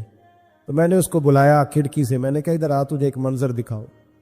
وہ مزدور نا دوپہر کو روٹی لاتا ہے ساتھ, دیہڑی لگا ہوتا ہے نا جو, تو میں نے کہا وہ دیکھ مزدور کھانا کھانے لگا ہے. وہ اچار 2 روٹیوں کے بیچ رکھ کے لایا ہے, اور پھر ٹوٹیوں پہ بیٹھ کے اس نے ہاتھ دھوئے, پھر پانی کا گلاس بھرا, پھر اس نے جب روٹی کھولی نا تو وہ پونے کو بھی سارا اچار لگا ہوا تھا, اور پھر اس نے کئی دفعہ بسم اللہ پڑھی. اور پھر جب وہ روٹی کھا رہا تھا, روٹی کھا کے پھر اس نے پونا لپیٹا, اور اس کی آنکھوں میں ریت تھی, پر جب وہ شکر ادا کر رہا تھا نا اور ہاتھ باندھ کے آسمان کی طرف دیکھ رہا تھا, تلفظ تو اتنا اچھا نہیں تھا اس کا, پر اس کی باڈی لینگویج کہہ رہی تھی جو بیان کر رہا ہے نا وہ روحوں سے بیان کر رہا ہے, وہ اندر سے آواز آ رہی ہے اندر سے. یہ 300 روپیہ شام کو مزدور کو دیہڑی ملتی ہے تو وہ 3 دفعہ ہاتھ صاف کرتا ہے, پھر بسم اللہ شریف کہہ کے پکڑتا ہے. تو جو خطیب صاحب کہتے ہیں کہ وہ 35,000 اکاؤنٹ میں کرا دینا, انہوں نے تو کبھی بسم اللہ نہیں پڑھی. یہ جب آپ ایسے نوٹ پھینکتے ہو تو کبھی نعت خواہ کو دیکھا بسم اللہ پڑھتے ہوئے؟ سوال ہی نہیں پیدا ہوتا. اس کو تو پتہ ہے کہ اب کون سا شعر ہے جو بار بار پڑھوں گا تو اس میں نوٹ آئیں گے, اس کو تو پتہ ہے. اور ساتھ یہ بھی کہہ رہا ہے کہ میں نبی پاک کے طرف سے آتا ہے تو کھاتا ہوں, تو یہ کیوں کہہ رہا تھا پہلے 25,000 بھیجو تو پھر آؤں گا؟ اس کی کیا ضرورت تھی؟ اگر تو حضور کے نام پہ کھاتا ہے نا تو پھر سیٹھوں سے سوال کرنے کی ضرورت ہی نہیں. مصطفیٰ کریم جب دیتے ہیں تو شان کے ساتھ دیتے ہیں, اور گھر بیٹھے بٹھائے بھی عطا کر دیتے, پھر ضرورت نہیں. بہلول دانا بیٹھے تھے تو ہارون رشید قریب سے گزرا, بابا کیا حال ہے؟ کا بڑا اچھا. کہنے لگے بابا کوئی حکم ہی کر دے. تو بابا جی مسکرا پڑے, کہنے لگے تجھے کون دیتا ہے؟ کہنے لگا اللہ. تو فرمایا مجھے. کہا اللہ. تو حضرت بہلول دانا فرمانے لگے یہ تو نہیں نہ ہو سکتا کہ اللہ ہارون رشید کو دیتا جائے اور بہلول دانا کو بھول جائے, یہ تو نہیں نہ ہو سکتا. جا اپنا کام کر میاں, تو کس چکر میں الجھ گیا؟ خودداری سے جیئیں, عزت لفظ, پھٹے کپڑے پہن کے گزارا کریں. خبردار, باوقار آدمی شاندار ہوتا ہے, باوقار آدمی شاندار ہوتا ہے. مجھے ایک بچے نے ویڈیو لا کر کے دکھائی, آپ یقین کریں میں آج تک اس بچے کو ڈھونڈ رہا ہوں. کوئی غریب کا بچہ سڑک پہ پینسلیں بیچ رہا تھا, تو کسی نے اس کو کہا, یہ اسی وطن کی بات, کسی نے اس کو کہا یہ بیٹے 100 روپیہ لے لو, تو کہنے لگا نہیں میرے ابا نے منع کیا. اس نے کہا پینسل کی مزدوری لینا, مسواک بیچ لینا, لیکن پتر کسی سے 100 روپیہ نہیں لینا, پھر مانگنے کی عادت ہو جاتی. پھر انسان کو مفت کے دسترخوان پہ مزہ آتا ہے. حضرت سالم بن عبداللہ بن عمر, جناب عمر کے پوتے, طواف کعبہ کر رہے تھے, بیت اللہ کا طواف کر رہے تھے. طواف کرتے کرتے خانہ کعبہ کے دروازے کے سامنے مقام ملتزم کے پاس کھڑے ہوئے تو خلیفہ عبد الملک بن مروان آ گیا. السلام علیکم کے بعد کہنے لگا حضور میں گورنر ہوں مکے کا, کوئی حکم ہو تو بتائیے گا. طواف مکمل ہوا ہے, خانہ کعبہ کے گیٹ کے کوئی حکم. حضرت سالم بن عبداللہ فرمانے لگے یار تجھے کس پاگل نے گورنر بنا دیا ہے, کس بیوقوف نے تجھے یہ عہدہ دیا. کہتے مجھے بھی کوئی مرد پہلی دفعہ ملا تھا, میرے پیروں تک پسینہ آ گیا, میں خدمت پوچھنے آیا تو انہوں نے کلاس لگا دی, کس بیوقوف نے تجھے گورنر بنایا. میں نے کہا حضور کیا ہوا؟ کہنے لگے تو عجیب آدمی, اللہ کے گھر میں آ کے بیت اللہ کے سامنے کھڑے ہو کے رب کریم کے گھر کے دروازے کے پاس آ کے بھی میں دنیا داروں سے مانگوں گا, یہاں کے بھی میں نواقوں سے سوال کروں گا, چل دیر جا. وہ کہتا میں کانپنے لگ گیا کہ یہ کس مرد سے ملاقات ہو گئی ہے. یہاں تو آپ کو پتہ ہے نا, اللہ خیر کرے, مسلح کے نیچے جو مرضی رکھ دو, کوئی حال ہی نہیں الا ماشاء اللہ. کہتے ہیں کہ کدھر سے آ گئے تو چل دوڑ. فرماتے ہیں کہ میں نا بڑا پریشان ہوا. وہ خلیفہ کہتا ہے میں وہاں سے فارغ ہو کے تو باہر نکل گیا, مسجد الحرام سے باہر, جیسے آج لوگ باب عبدالعزیز سے باب فہد سے باہر نکلتے. کہتے باہر آ گیا, وہاں کھڑا ہوا تو حضرت وہاں آئے. میں نے کہا حضور اب تو بیت اللہ سامنے نہیں, اب بھی کوئی حکم کر دے. تو مسکرا پڑے, کہنے لگے تجھے بڑا شوق ہے تو بتا تجھ سے دین مانگوں کہ دنیا مانگوں. میں نے کہا حضور دین تو آپ کے پاس ہے, میرے پاس تو دنیا ہی ہے. تو ہنسنے لگے, فرمانے لگے دنیا تو میں نے اس سے کبھی نہیں مانگی جس نے دنیا بنائی ہے, میں تو اس سے بھی اس کے محبوب کے دروازے کی غلامی مانگتا ہوں. میں تو کبھی اس سے دولت نہیں مانگنے گیا تو تجھ سے مانگوں گا. خودداری, عزت نفس. میرے غریب کا مسئلہ یہ ہے کہ میرا امیر کہتا ہے کہ یہ ریٹ لے لے گا, ووٹ دے دے گا, گلی بنوا لے گا, ووٹ لے لے گا. نہ ایسا کرو, خودداری سے جینا سیکھ. ام ربیعہ ایک خاتون تھی, بڑی نیک عورت تھی, بغداد میں رہتی. اللہ تبارک و تعالیٰ نے بڑی دولت عطا فرمائی. ان کی شادی بھی ایک دولت مند سے ہوئی, ایک دولت مند سے شادی ہوئی. فرماتی ہیں کہ میں چھت پہ بیٹھی تھی اپنے شوہر کے ساتھ, وہ دولت مند تو بڑا تھا پر متکبر بھی بڑا تھا. دروازے پہ فقیر مانگنے آیا تو میرا خاوند بالکنی سے جان کے کہنے لگا اسے کچھ نہ دینا, اس دکاندار ہے, یہ دنیا دار بنے ہوئے ہیں, جان بوجھ کے مانگتے ہیں. تو میں نے کہا میں تیری دولت سے نہیں دوں گی, میرے میکے سے جو کچھ آیا اس میں سے دینے کی اجازت دینا. اس نے کہا جانا ہی نہیں. تو عورت کہتی ہے اس مانگنے والے کا, اس جو دروازے پہ شخص کھڑا تھا, اس کے مانگنے والے کا جو انداز تھا وہ بتاتا تھا کہ کئی دنوں کا بھوکا ہے. اس جوان کے چہرے پر عجیب بھوک تھی. کہتی میں شوہر سے نظر بچا کے آئی اور میں نے چند دینار اس کی ہتھیلی پہ رکھے. جب رکھ کے میں نے دروازہ بند کیا تو سامنے میرا شوہر. کہنے لگا میری بغیر اجازت کے دیتی ہے, جا تجھے 3 طلاقیں. کہتی میں عزت مند باپ کی بیٹی طلاق لے کے گھر آ گئی. جرم میرا یہ ہے کہ میں نے اللہ کے رستے میں خیرات کی ہے. کہتی ہیں میرا والد پریشان کہ غلطی جس کی مرضی ہو, قصور تو بیٹیوں کا ہی ہوتا ہے نا, لڑکے پاک کے پاک رہ جاتے ہیں, منگنی بھی ٹوٹ جائے تو بچی کی جو حالت ہوتی ہے وہ کوئی بتا سکتا ہے. تو کہتی ہے میں شدید پریشان, میرے والد اور والدہ بھی پریشان, رشتہ کہاں سے آئے گا. 1-2 سال ہم شدید کرب میں رہے, رشتہ آیا تو بڑے امیر آدمی کا. میں طلاق یافتہ تھی پر بندے کوارے کا رشتہ آیا. کہتے ہیں جب وہ رشتہ ہو گیا میں پہلے دن اپنے خاوند کے پاس گئی تو مجھے کہنے لگا مجھے جانتی ہو میں کون ہوں؟ میں نے کہا نہیں. کہنے لگا میں وہی ہوں جو تیرے دروازے پہ خیرات لینے آیا تھا. تجھے میری وجہ سے طلاق ہوئی تو میں اسی رات جا کے مصلے پہ رویا کہ مولا میری وجہ سے بیچاری کا گھر اجڑ گیا. پھر میں نے 18 گھنٹے محنت کی تو میں نے تجھے عزت دینے کے لیے. کہنے لگا اب تجھے بیوی بنا کے نہیں مہرانی بنا کے رکھوں گا, میں تیری نوکری کروں گا, تو میری محسنہ ہے. کہتی ہیں 1 سال گزرا, مجھے اللہ نے بیٹا بھی دیا. میں چھت پہ اپنے شوہر کے ساتھ بیٹھی, دروازے پہ مانگنے والا آیا تو میرا شوہر سارے کام خود کرتا تھا.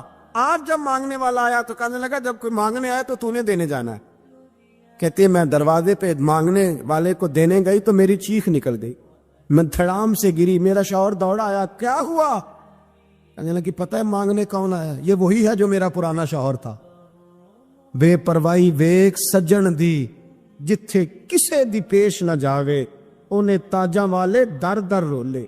تاجاں والے تخت و تاج والے تاجاں والے در در رولے تے منگتے تخت بٹھاوے اوے سجنا کسے نو گھر آ ملدا ای کوئی کعبے خالی آوے اتیاں میرے ربیہ کہ وہ شخص میرے دروازے پہ میں رونے لگی.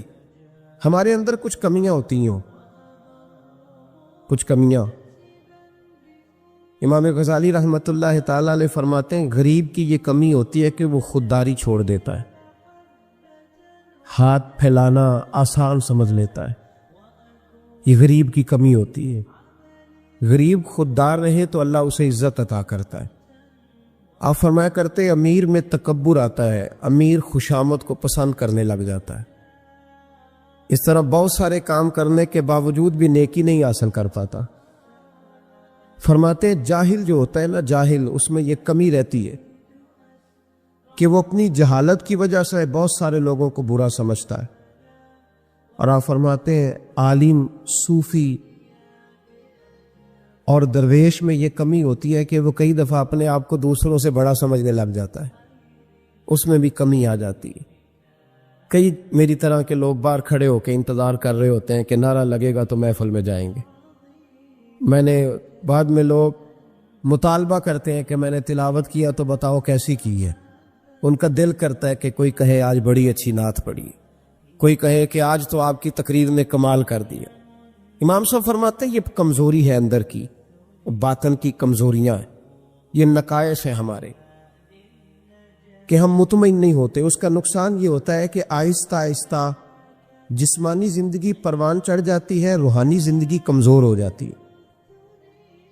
روٹی کھانے میں لذت آنے لگتی ہے, نماز پڑھنے کا ذائقہ ختم ہو جاتا ہے.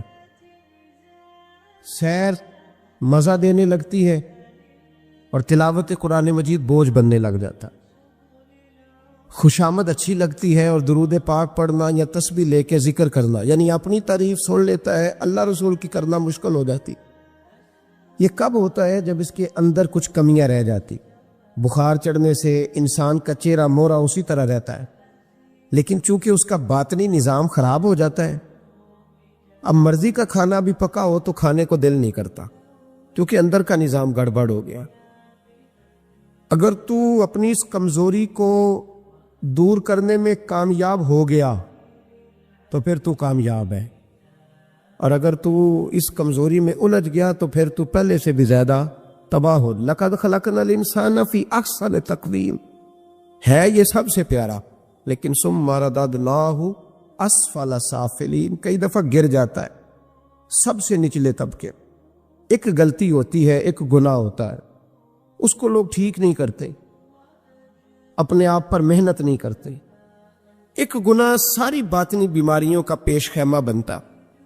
میرے نبی پاک صلی اللہ علیہ وسلم کا کمال یہ ہے کہ حضور صلی اللہ علیہ وسلم نے نا لوگوں کے دلوں میں بات بٹھا دی تھی کہ گناہ گناہ ہوتا ہے. گناہ آج کا سب سے بڑا مسئلہ یہ ہے کہ لوگ گناہ گار ہو کے بھی اپنے آپ کو گناہ گار ماننے کو تیار نہیں, تسلیم نہیں کرتے. پتہ ہے میں متکبر ہوں, پتہ ہے جو آدمی کہتا ہے نا فلاں نے مجھے سلوٹ نہیں کیا, اصل میں وہ خود متکبر ہوتا ہے, لیکن وہ سامنے والے پہ الزام لگا رہا ہے دیکھو جی مجھے ہی سلوٹ نہیں کیا. تو بھائی آپ کون ہوتے ہیں پہلے بتائیں نا. جو آپ نے بات کر دی کہ مجھے سلوٹ نہیں ہوا تو یہ آپ نے سامنے والے پر اعتراض کیا کہ وہ متکبر ہے. تو دراصل مسئلہ کیا ہے؟ دراصل بات یہ ہے کہ آپ کے اندر روگ ہے. وہ جو آپ کہتے ہیں نا وہ فلانا دیکھو جی پتہ نہیں کیا سیاست کی ہے, چمک گیا ہے, تو آپ ماننے کو کیوں نہیں تیار کہ آپ جالس ہے اس سے؟ کیوں نہیں مان لیتے کہ حسد ہے؟ کیوں نہیں مان لیتے کہ اللہ کا فضل اگر اس پہ ہوا ہے تو آپ کی طبیعت مان نہیں رہی؟ کیوں نہیں مان لیتے؟ یہ ہوتا ہے. یہ جو باطن کا روگ ہے اسی کو صوفیہ طریقت کہتے ہیں, تزکیہ نفس کہتے ہیں, تصفیہ باطن کہتے ہیں. اسی کے لیے لوگ کسی اللہ والے کے پاس جاتے تھے, اسی کے لیے اپنے آپ کو پیش کرتے تھے, اسی کے لیے کسی خانقاہ کی مسجد میں جھاڑو دیتے تھے, اسی کے لیے کسی اللہ کے ولی کے جوتے اٹھاتے تھے, اسی کام کے لیے وہ لوگ کہیں جایا کرتے تھے کہ جو روگ ہے نا اندر کا, ہم لوگ گناہ کو گناہ نہیں سمجھتے. میرے محبوب نے احساس پیدا کیا گناہوں کا. میں جمعے میں کہہ رہا تھا کہ حضرت عمر فاروق رضی اللہ تعالیٰ عنہ نے جو بڑا انقلاب برپا کیا نا, وہ اس لیے نہیں کیا کہ آپ کی فوجی طاقت بڑی مضبوط تھی, وہ اس لیے نہیں ہو گیا، حالانکہ مضبوط تھی وہ بھی، اس لیے نہیں کیا کہ آپ بڑے بہترین سیاستدان تھے، آپ کو تدبیر بڑی عمدہ آتی تھی، یہ ساری باتیں ٹھیک تھی، لیکن حضرت عمر نے انقلاب اس لیے برپا کیا کہ ان کی روحانی زندگی بڑی مضبوط تھی۔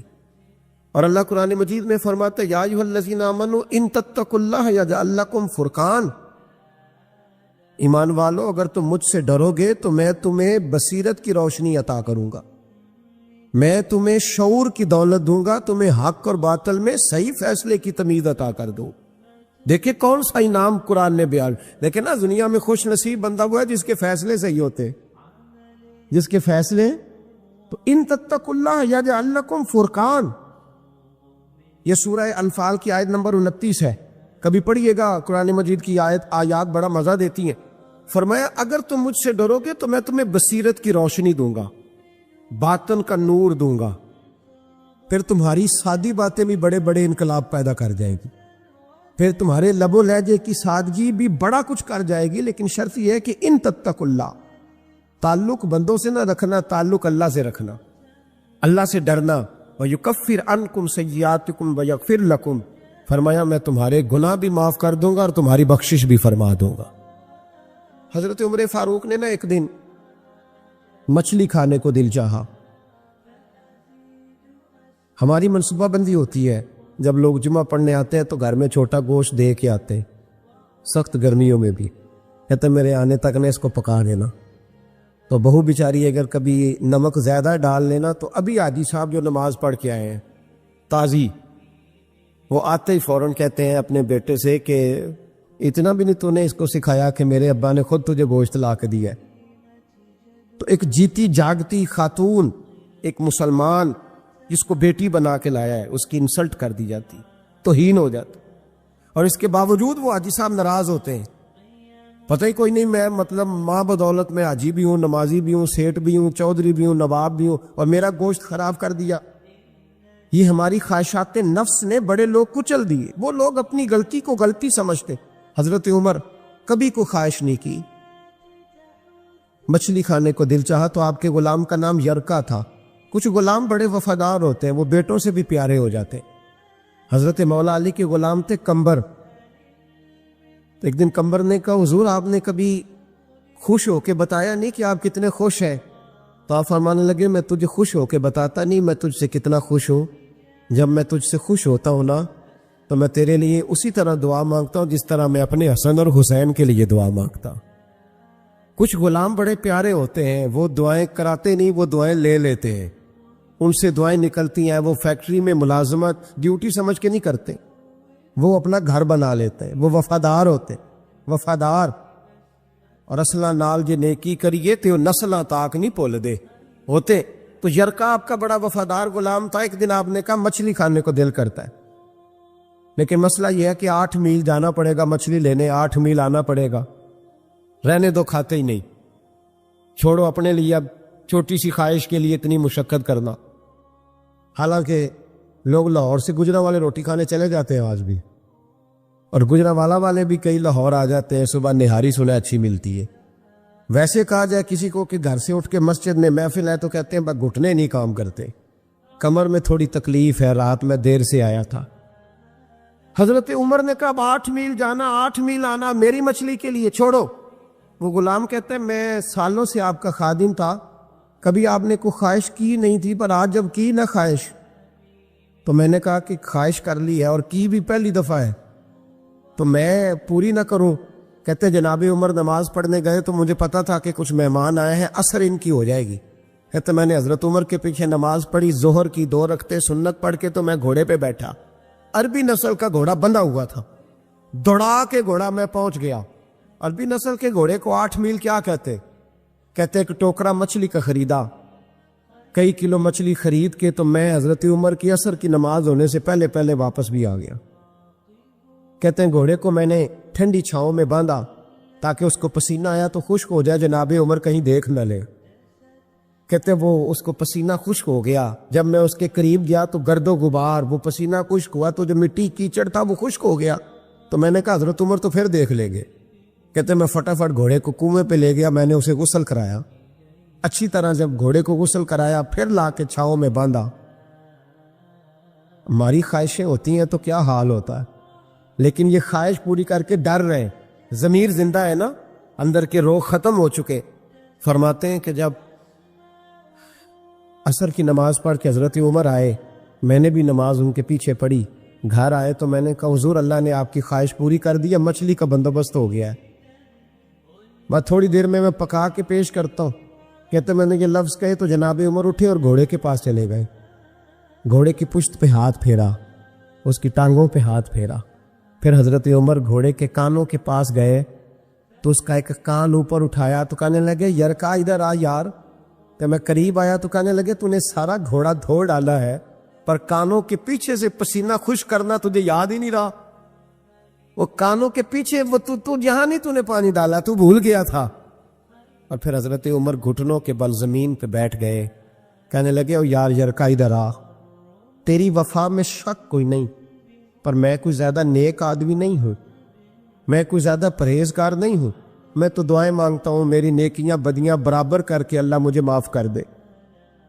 میں نے کوئی زیادہ تقوی نہیں اختیار کیا. یار ایک بات بتا, اگر یہ گھوڑا قیامت کے دن اللہ کی بارگاہ میں کہے کہ یا اللہ عمر نے اپنی ایک خواہش پوری کرنے کے لیے مجھے 16 میل کا سفر کرایا, اے اللہ میں جانور تھا, بے زبان تھا, یہ میری غلطی تھی, 16 میل کا سفر ایک خواہش پوری کرنے کے لیے. تو یرکا تو بتا میرے جیسا وجود کا کمزور آدمی مالک کے حضور گھوڑے کے سوال کا جواب کیسے دے گا؟ وہ یرکا کہتے ہیں میں اپنے باپ کے فوت ہونے پہ اتنا نہیں رویا تھا جتنا میں آج رویا. میں تڑپ اٹھا کہ حضور یہ والی سوچ, یہ والا. یہاں تو لوگ اپنے نوکر کو 4 تھپڑ مار کے کہتے ہیں پھر کیا ہو گیا, میں تیرا مالک نہیں. اس کو رسوا کر کے کہتے ہیں پھر کیا ہو گیا, کوئی بات ہے. یہاں بہو کو 20 گالیاں دے کر اور غریب رشتہ دار کو برا بھلا کہہ کر اپنے ملازم کو لوگ نیچا دکھا کے خوش ہوتے. کہتے ہیں دیکھا نا, پتہ چلا میں چودھری ہوں, میں افسر ہوں, میں فلاں ہوتا ہوں, میری چدراہٹ. غلام رونے لگا. جناب عمر کہنے لگے اب اس طرح کر, گھوڑے کو تھوڑا چارہ اضافی ڈال, اور جو تو مچھلی لے کے آیا ہے نا یہ مدینے کے کسی غریب گھر میں لے جا, اور ان غریبوں کو ساری مچھلی دے کے کہنا تیری بخشش کی دعا بھی کریں, عمر کی معافی کے لیے بھی دعا کریں. جب ضمیر زندہ ہوتا ہے نا پھر اتنی سی بات بھی بوجھ بنتی ہے, اور اگر ضمیر مر جائے تو لوگ قتل کی بھی وضاحتیں دینے لگ جائیں, لوگ کروڑوں کی کرپشن کر کے اس کی بھی وضاحتیں دینے لگ جائیں, لوگ اس کے حق میں بھی. جب ضمیر مردہ ہوتا ہے, میرے محبوب نے وَيُزَكِّيكُمْ کی شان کے ساتھ کمال یہ دکھایا, ضمیر زندہ کر دی, زندہ کر دیے ضمیر. ذرا ذرا سی پڑھیے نا بخاری, قبیلہ غامدیہ کی ایک عورت نبی پاک کی بارگاہ میں آئی, کوئی اسے گرفتار کر کے نہیں لایا, کسی نے درے مار کے نہیں منوایا, خود آئی. آ کے عرض کرنے لگی یا رسول اللہ میں بھول گئی تھی, شادی شدہ ہونے کے باوجود زنا کر بیٹھی ہوں, اور جب سے غلطی ہوئی ہے ساری رات نیند نہیں آتی, حضور مہربانی کی جائے. نبی پاک صلی اللہ علیہ وسلم دیکھیں یہاں مجرم مانتا ہی نہیں, اور یہاں مجرم کیا کہہ رہے ہیں. حضور فرمانے لگے ہمیں کیسے پتہ چلے گا کہ تو نے گناہ کیا, یعنی تو ثابت کر کے تو گناہ گار ہے کہ نہیں. امام نبوی شرح مسلم میں کہتے ہیں کمال ہے کہ وہ خاتون کو ثابت کرنا پڑ رہا ہے. تو وہ رو کے عرض کرنے لگے یا رسول اللہ میرے پیٹ میں ناجائز بچہ ہے, یہ دلیل ہے کہ میں گناہ گار ہوں, میرا شوہر تو ہے ہی نہیں. شارحین نے لکھا ہے کہ وہ کئی جہاد پہ تھے یا جو بھی مانا تھا, ناجائز بچہ ہے. تو محبوب نے فرمایا گویا غلطی تیری ہے, تیرے بچے کی تو نہیں نا, جا جب بچہ پیدا ہو پھر آنا. سنو قید نہیں کیا جیل میں کہ بھاگ نہ جائے, اس لیے کہ جن کے دل قید کر لیے جائیں ان کے وجود قید کرنے کی ضرورت نہیں ہوتی. فرمایا جاؤ بچہ پیدا ہونے پر آنا. حضرت ابو ہریرہ فرماتے ہیں بچہ پیدا ہونے کے بعد 8 مہینے کے بعد آئی, گود میں چاند سا بچہ ہے.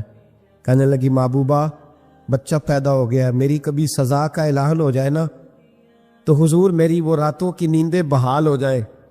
نبی پاک صلی اللہ علیہ وسلم نے فرمایا گویا غلطی تیری ہے, تیرے بیٹے کی تو نہیں نا, جا اسے دودھ پلا, جب یہ روٹی کھانے کے قابل ہوا تو دوبارہ آنا. قید نہیں کیا, 2 سپاہی نہیں ساتھ بھیجے. صحابہ کہتے ہیں پھر 2 سال کے بعد آئی, بچے کے ہاتھ میں روٹی کا لقمہ ہے. آ کے عرض کرنے لگی محبوبہ یہ روٹی کھانے لگ گیا ہے. پر یا رسول اللہ میری نماز کی لذت چلی گئی.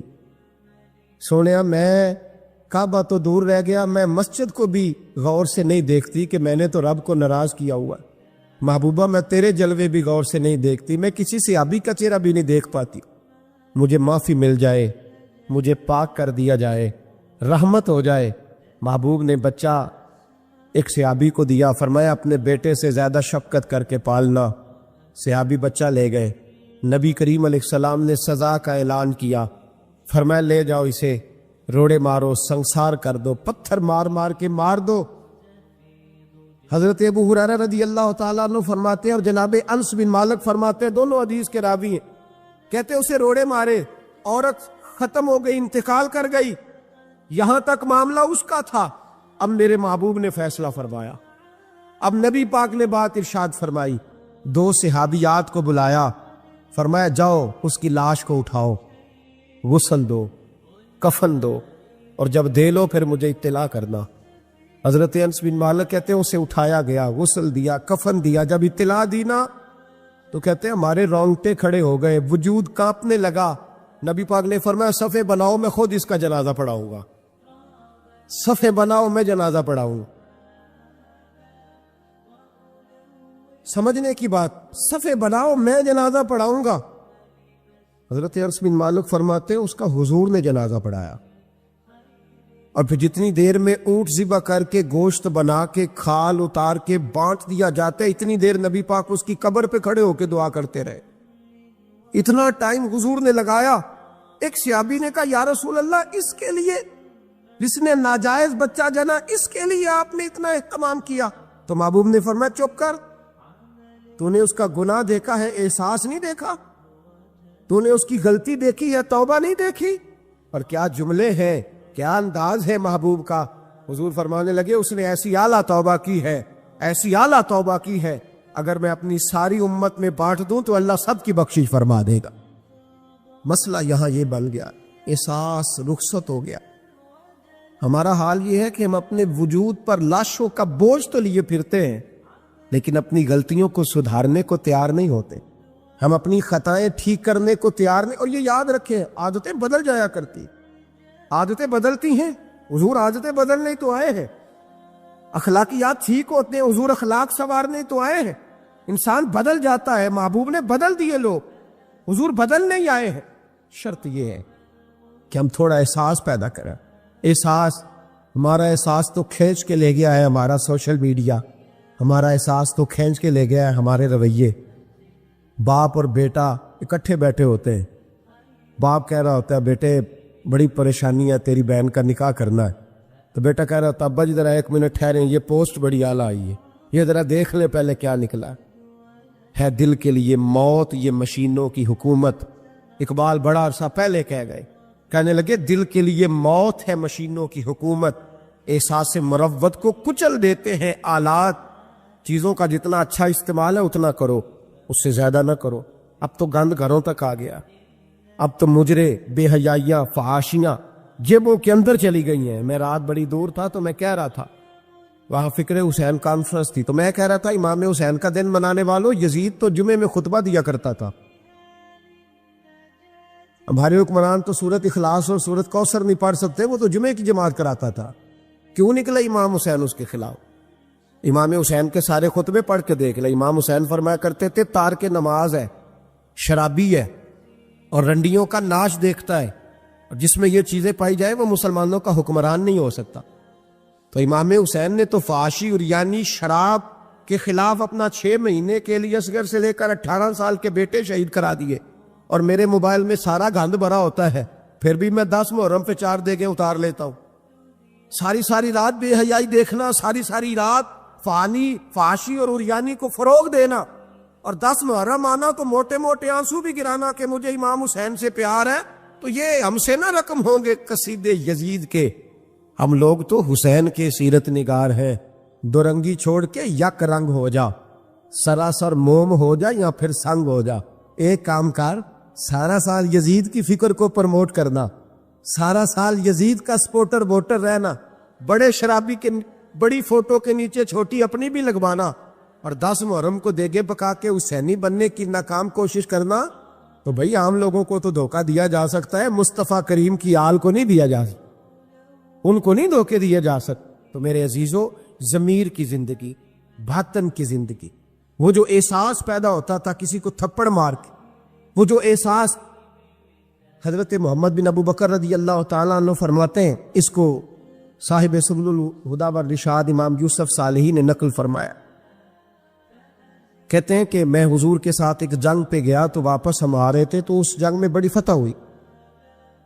5واں حصہ مال غنیمت کا ہم نے سرکار کی بارگاہ میں نذرانہ پیش کیا تو 80 اونٹ حضور کے حصے میں بھی آئے، اتنا نفع ملا۔ واپس آ رہے تھے تو ایک جگہ شام کا وقت ہو گیا، کچھ علاقہ اچھا ملا تو حضور نے فرمایا سفر آگے نہ کرو، یہیں پڑاؤ کر لو، پتہ نہیں آگے جا کے کوئی ایسی اچھی جگہ میسر آئے نہ آئے۔ حالانکہ حضور سارا کچھ جانتے ہیں، پر تعلیم امت کے لیے فرمایا یہی۔ کہتے خیمے لگ گئے، رک گئے، ایک ایک خیمے میں 2 2 4 4 آدمی۔ فرماتے میرے خیمے میں حضرت محمد بن ابو بکر، جناب ابو بکر کے صاحبزادے، تو میرے خیمے میں جو صحابی تھے نا وہ بڑے موٹے تازے تھے، بڑے وجود ان کا، بسطۃ فی العلم والجسم، موٹے تگڑے۔ مغرب کی نماز پڑھنے ہم حضور علیہ الصلوۃ والسلام کی بارگاہ عالی مرتبت میں حاضر ہوئے، حضور کے پیچھے نماز پڑھی اقتداء میں۔ کہتے نماز مکمل کر کے نا تو صحابی کا دل کیا میں دست بوسی کروں۔ اس زمانے میں لوگ لکڑی کے جوتے پہنتے تھے، کھڑاؤں کہا جاتا تھا۔ حضور کے قدمین شریفین پر نالین مقدس نہیں تھے، اور حضور کا وجود نا بڑا نازک تھا۔ صحابہ کہتے ہیں جب دست مبارک میں ہاتھ ملاتے تھے تو حضور کا دست مبارک کستوری سے زیادہ خوشبو والا ہوتا تھا اور برف سے زیادہ ٹھنڈا ہوتا۔ تو فرماتے حضور کی بارگاہ میں نا نماز کے بعد جب صحابہ بکھرے تو وہ بھی آگے بڑھے سلام، یہ کچھ لوگ آتے ہیں سلام لینے، مجھے بڑی تکلیف ہوتی ہے جب دھکے لگتے ہیں نا، تو میں کہتا ہوں یار نہ آیا کرو، ہم کون سا کوئی اتنے اعزاز والے لوگ، پھر دھکے لگ، اور کچھ اتنی محبت سے سلام لیتے ہیں، اتنی محبت سے سلام لیتے ہیں کہ کئی دفعہ جوڑ ہل جاتے ہیں، اتنا زبردست سلام لیتے ہیں۔ وہ پیچھے کھڑے ہوتے ہیں تو ہاتھ کھینچ لیتے ہیں۔ اب وہ طبیعت بھی نہیں چاہتی کہ کسی کو کچھ کہا جائے، لیکن وہ بعد میں محسوس ہوتا ہے کہ یہ محبت ہوئی ہے، اور محبت میں معاملات بڑے دور نکل جاتے ہیں کئی دفعہ۔ تو محبت تو اس کا نام ہے کہ محبوب کو آسانی کس بات میں ہے، محبوب کو آسانی کس بات میں ہے، محبت اس چیز کا نام، اس چیز کا نام نہیں کہ میں کیا خواہش کر رہا ہوں محبوب وہ والی کرے، نہ، وہ راضی کس بات میں ہے، میں گڈی تے ہتھ ڈور سجن دے، وہ جنج رکھے اونج رہنا ہے، واجب نہیں جے وچ شریعت مندہ خسم نو کہنا، بات تو یہ ہے کہ اس کو آسانی کس بات میں، آمدام برسرے مطلب۔ اس سلام لینے کے لیے جب آگے بڑھے نا تو جوش میں دوڑ کے آگے بڑھے، حضور کے دستے مبارک کو چوما، تو لکڑی کے جوتے پہنے تھے، حضور کے قدم مبارک پہ جوتا نہیں تھا، انہوں نے اپنے پیر سے حضور کا پیر دبا دیا۔ تو جو ہے میری بات پر، یہ باٹا کے جوتے پہننے والا جب کسی کا پیر دباتا ہے نا اور بندہ بھی تگڑا ہو تو ایک دفعہ سمجھ آتی ہے کہ کسی نے پیر دبایا ہے۔ تو محبوب کے دستے مبارک میں چھڑی رہتی تھی، سنت مبارکہ ہے چھڑی رکھنا، آسام مبارک۔ جب اس صحابی نے پیر دبایا نا تو نبی پاک اب وہ چھوڑ بھی نہیں رہے، دیر ہو گئی، پیر پہ پیر رکھ کے کھڑے، تو تکلیف محسوس کی، سرکار نے تو چھڑی پیٹ میں چبھائی، فرمایا یار میرا پیر تو چھوڑ دے۔ اب وہ پیچھے ہٹے تو بڑے پریشان ہوئے کہ یہ مجھ سے کیا ہو گیا، کانپنے لگے، رونے لگے۔ حضور نے فرمایا کوئی بات نہیں، جاؤ۔ صحابہ نے بھی ذرا گھور کے دیکھا، محبوب نیچے بیٹھ گئے، اپنا قدم مبارک دبایا۔ حضرت محمد بن ابو بکر کہتے ہیں اپنے خیمے میں ہم لوگ چلے گئے، عشاء کی نماز بھی حضور کے پیچھے پڑھی، پر وہ صحابی ساری رات سو نہیں سکے، یار یہ مجھ سے کیا ہو گئے، گرا جو ان کی نگاہ سے وہ سنبھل نہیں سکتا، میں نے حضور کو تکلیف دی، محبوب کو تکلیف دی۔ کہتے وہ تڑپنے لگے، رونے لگے، یہ مجھ ساری رات میں تسلی دیتا کہ یار وہ کوئی ایسی ویسی بات نہیں، اللہ نے ہمارے محبوب کو رحمت للعالمین بنایا ہے، اور حضور جانتے ہیں کہ تو نے جان بوجھ کے ایسا نہیں کیا، لیکن وہ اندر کا جو ہے نا وہ ماحول وہ ان کو سونے نہیں دیتا۔ کہتے سحری کا وقت ہوا تہجد کا، تو سیدنا بلال حبشی آئے، خیمے کے باہر کھڑے ہو، کہنے لگے بندہ کدھر ہے جس نے کل مغرب کے وقت حضور کا پیر دبایا، کدھر ہے؟ کہتے اب تو وہ اور ڈرے اور کہنے لگے لگتا ہے میری مذمت میں قرآن آ گیا۔ محبوب کی غیر ارادی بے ادبی بھی اللہ کو پسند نہیں، کہا لگتا ہے آیتیں آ گئی ہیں، پتہ نہیں میرے بارے میں کیا حکم آیا ہوگا، آپ اپنے ابا سے کہہ کے میری سفارش کرائیں گے، جناب صدیق اکبر سے کہیں گے، کہیں ایسا نہ ہو کہ میری دنیا بھی جائے اور آخرت بھی جائے. کہتے تڑپتے سسکتے در رسول پہ پہنچے. سحری کا وقت حضور تشریف فرما ہے.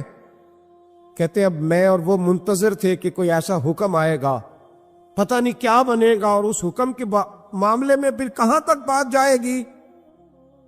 قربان جائے, جب حضور کے سامنے کھڑے ہوئے تو سارا کچھ جاننے والے محبوب نے اپنی امت کی تعلیم کے لیے فرمایا, بھائی عشاء کے بعد ہی تجھے بلانے کا ارادہ ہوا تھا, پھر خیال آیا کہ تو کہیں سویا ہوگا. سحری میں لوگ اٹھ جاتے ہیں تہجد کے لیے, اس لیے تجھے بلایا ہے. فرماتے ہیں اب انتظار تھا کہ وہ بڑی بات آئے, ڈر رہے تھے, لیکن قربان جائے نبی پاک نے پیر دبانے کا ذکر ہی نہیں فرمایا. حضور فرمانے لگے بلایا اس لیے ہے کہ کل شام میں نے تیرے پیٹ میں چھڑی چبھو دی تھی, تجھے تکلیف ہوئی ہوگی تو اللہ کی رضا کے لیے معاف نہیں کر دیتا. جناب محمد بن ابو بکر کہتے ہیں پہلے تو وہ اکیلا روتا تھا, اب ہم سب نے رونا شروع کر دیا. حضور آپ کیا فرما لے؟ کہنے لگے نہیں یار, بیچارے کا پیٹ بڑا ہے, میں نے چھڑی چبھو دی, اس کو تکلیف ہوئی ہوگی. اور کیا لفظ ہے حدیث میں, محبوب فرمانے لگے میں ساری رات سو نہیں سکا. اس کا وہ درد, او بھائی تو اپنے ابا کو سخت بات کہہ کے آ کے بیڈ پہ آرام سے سو جاتا ہے, تو اپنی اماں کو سخت جملہ کہہ کے وہ تڑپتی رہتی ہے, اسے وہ ساری راتیں یاد آتی ہیں جو اس نے بیٹے کے لیے بیدار رہ کے گزاری ہوتی. تو ایک فکرہ کہہ کے تو سوچتا ہی نہیں, کہنے والے تو کہہ ہی دیتے ہیں, یہ سننے والے ہیں جو کمال کرتے ہیں, تو نے خیال ہی نہیں کیا. محبوب فرمانے لگے سو نہیں پایا, چل اللہ کی رضا کے لیے معاف کر دے. تو کہنے لگے حضور وہ تو میں نے پیر دبایا تھا, اس لیے آپ نے مجھے چھڑی چبھوئی, آپ کیا کہہ رہے ہیں؟ تو محبوب فرما دیکھیں وضاحت دیکھیں. محبوب فرمانے لگے تو نے تو ان دیکھے پیر دبایا تھا, میں تو دیکھ رہا تھا, مجھے نہیں چھڑی چبھونی چاہیے تھی, چل تو کہہ میں نے معاف کیا. تو عرض کرنے لگے حضور جس طرح آپ راضی ہیں میں بھی اسی طرح ہی راضی ہوں. محبوب فرمانے لگے تو راضی ہے پر میں نہیں ابھی راضی. حضور آپ کیسے راضی ہوتے ہیں؟ فرمایا جی 80 اونٹ میرے حصے میں آئے ہیں, اگر تو سارے تحفے میں قبول کرے تو میں راضی ہو جاؤں گا. تحفے میں رکھ لے سارے, کون دیتا ہے دینے کو. فاضل بریلوی کا انداز میں ذرا دیکھیے, کون دیتا ہے دینے کو, اس کا پنجابی ترجمہ ہے کہ کون دیتا ہے, دینا سے جگرا چاہیے, کون دیتا ہے دینے کو, منہ چاہیے دینے والا ہے سچا ہمارا. اور پھر کہتے ہیں مانگیں گے مانگے جائیں گے اور منہ مانگی پائیں گے. ہم مانگیں گے مانگے جائیں گے اور منہ, یعنی جو مانگیں گے نا منہ مانگی ملے گی حضور کے دروازے سے. مانگیں گے مانگے جائیں گے, منہ مانگی پائیں گے. سرکار میں نہ لا ہے نہ حاجت اگر کی ہے. تو حضور نے فرمایا 80 اونٹ رکھ لے میں راضی ہو جاؤں گا. کہتے ہیں جب حضور نے کہا راضی تب ہوگا, شرط لگائی تو 80 اونٹ وصول کیے انہوں نے. کہتے ہیں واپس خیمے میں آ رہے تھے تو میں اس کو دیکھ کے مسکرا رہا تھا, میں نے کہا اپنے نصیبوں پہ ناز کر, اللہ نے کیسا رسول عطا فرمایا, پیر بھی تو نے دبایا ہے, معذرت بھی بظاہر محبوب علیہ السلام نے کی ہے, اور 80 اونٹ بھی تجھے تحفے میں مل گئے. یہ رنگ اگر ملتا ہے تو محمد عربی کے دروازے سے ملتا ہے. میرے بھائی جو مضمون میں نے آپ کی خدمت میں چھیڑا ہے نا, جو بات وہ یہ ہے کہ احساس اندر جو کمی ہے نا, جو غلطی ہے اس کا یہ نہ دیکھے سامنے والا کیا کر رہا ہے. کہتے نہیں میں صحیح سے صحیح ہوں اور برے سے, تو یہ کمال ہے کوئی. صحیح سے تو سارے صحیح ہوتے ہیں, اچھے سے تو جی بندہ اچھا ہے نا. ایک بندہ مجھے کہنے لگا جی مجھ سے غلط بات نہیں برداشت ہوتی, تو میں نے کہا صحیح بات برداشت کرنے کی ضرورت بھی نہیں ہوتی, اس لیے کہ وہ بات ہی صحیح ہوتی ہے. مجھ سے غلط بات برداشت, تو پھر مثلا برداشت پھر کیا ہوتا ہے؟ صحیح بات تو برداشت کرنے کی ضرورت ہی, غلط بات ہی تو برداشت کرنی ہوتی ہے کہ برداشت کر کے سامنے والے کو سمجھایا جائے, اسے قائل کیا جائے, اسے کہا جائے کہ تو غلطی پہ ہے لیکن اس کی بات برداشت کی جائے. اینٹ کا جواب پتھر سے دے دینا یہ کوئی کمال ہے؟ کمال ہے اس کا نام کہ غلط بات برداشت کی جائے. صحیح بات تو ہوتی صحیح ہے, اس میں برداشت کرنے والی کیا بات. میرے بھائی احساس پیدا کرا, کہاں کس سے کمی رہ گئی. حضرت سالبہ بن عبد الرحمن حضور کے صحابی ہیں, نبی پاک صلی اللہ علیہ وسلم نے فرمایا جاؤ فلاں آدمی کو بلا کے لاؤ. بلانے چلے گئے تو رستے میں ایک عورت بے پردہ تھی. ایک نظر اس کو دیکھا, پہلی نظر ویسے ہی معاف ہے, دوبارہ اب جو دیکھتا ہے وہ جان بوجھ کے دیکھتا ہے. دوبارہ نظر اٹھی. ہمارے ہاں ساری سزا عورتوں کے لیے ہے کہ پردہ کریں, حالانکہ پردہ مرد کا بھی ہے. جی گھورنے لگ گئے آپ مجھے. پردہ جس طرح عورتوں کو حکم ہے نا کہ نظریں نیچی رکھو، اسی طرح مردوں کو بھی حکم ہے کہ تم بھی اپنی نظریں، اگر عورت سامنے بے پردہ آ جائے گی تو مرد یہ نہیں کہے گا بے کھوئے پردہ ہی نہیں کر دی، اب وہ کیا کرے گا؟ بولے تو پھر مردوں کا بھی پردہ ہوا کہ نہ ہوا؟ ہمارے ہاں عجیب معاملہ ہے، پردہ صرف عورتوں کا ہے، مرد کو کھلی چھٹی ہے، جو مرضی گند من دیکھتا پھرے ماغل۔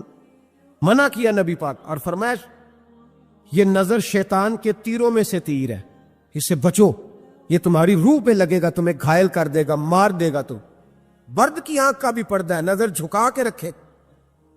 سالبہ بن عبد الرحمن رضی اللہ تعالیٰ عنہ گزر رہے تھے، یہ سالبہ نام کے 7 صحابی ہے محبوب کے، بعض اوقات خیال آتا ہے کہ ایک فلاں سالبہ کی بھی ہم نے 7 صحابی ہیں، اسے ایک نام عبداللہ نام کے خدا جانے کتنے صحابی 20 میری نظر سے گزر چکے۔ تو جناب سالبہ بیٹھے تھے، فرمایا فلاں کو بلا کے لاؤ۔ جب بلانے گئے تو رستے میں عورت پہ نظر پڑی، پہلی نظر تو معاف ہے لیکن دوبارہ دیکھ بیٹھے، دوبارہ نظر پڑی تو پریشان ہو گئے، خیال آیا میں نے تو خیانت کیا اپنے نبی پاک سے، حضور نے تو منع کیا یہ کام کرنے سے۔ اب واپس حضور کے پاس نہیں آئے، جنگل میں چلے گئے۔ ابن قدامہ نے کتاب التوابین میں اس روایت کو لکھا ہے، کہتے 40 دن وہ پہاڑوں میں روتے رہے کہ یا اللہ مجھ سے غلطی ہو گئی۔ کتنے دن؟ اب ہمارا شغل ہے، اس کو لوگ گناہ ہی نہیں سمجھتے، بد نگاہی تو کوئی گناہ ہی نہیں، اب تو یہ شغل ہے۔ اب تو ہمارے ہاں معاذ اللہ تعالیٰ سیانے بیانے بندے بیچ بیٹھے ہوتے ہیں جب یہ باتیں ہو رہی ہوتی، یہ شغل ہے ہمارا۔ اب تو ابا کے سامنے بچہ وال پیپر گندی تصویر کا لگایا ہوتا ہے، پر وہ کہتا ہے با عمر ہے نا جی، عمر ہے نا جی، مجھے پتہ ہی نہیں ہے کتنا گند کر رہا ہے، یہ تباہ ہو جائے گا روحانی طور پر۔ اگر یہ گند دیکھنے میں الجھ گیا تو امام شافعی کا فتویٰ ہے جس کی نظر گندی ہوتی ہے اس کا حافظہ کمزور ہوتا ہے، وہ کوئی بڑا کام نہیں کر سکتا، وہ نفسیات کا مریض ہو جاتا ہے جو گندی نظر والا آدمی ہوتا ہے۔ ہمیں پتہ ہی نہیں کہ ہمارے مسائل اصل میں ہیں کیا۔ تو 40 دن جنگل میں روتے رہے، 40 دن۔ محبوب سارا کچھ جانتے تھے پر خاموش رہے۔ حضرت جبریل امین حاضر ہوئے، عرض کی یا رسول اللہ آپ کا وہ غلام رو رہا ہے۔ رب کہتا اسے بلا لے، میں نے اس کا گناہ معاف کر دیا ہے۔ تو نبی پاک صلی اللہ علیہ وسلم نے حضرت مولا علی شیر خدا اور جناب سلمان فارسی کو بھیجا، فرمایا فلاں جگہ لے آؤ۔ کہتے ہیں جب ہم گئے تو 2 پہاڑوں کے درمیان جناب سالبہ تڑپ کے رو رہے، ہمیں دیکھ کے اور روئے، کہنے لگے علی میرے بارے میں کوئی آیت تو نہیں نازل ہو گئی؟ تو کہا نہیں، چل حضور نے بلایا ہے۔ کہا اچھا حضور کہتے کیا تھے، فرماتے کیا تھے؟ کہا پتہ نہیں لیکن بلایا ہے۔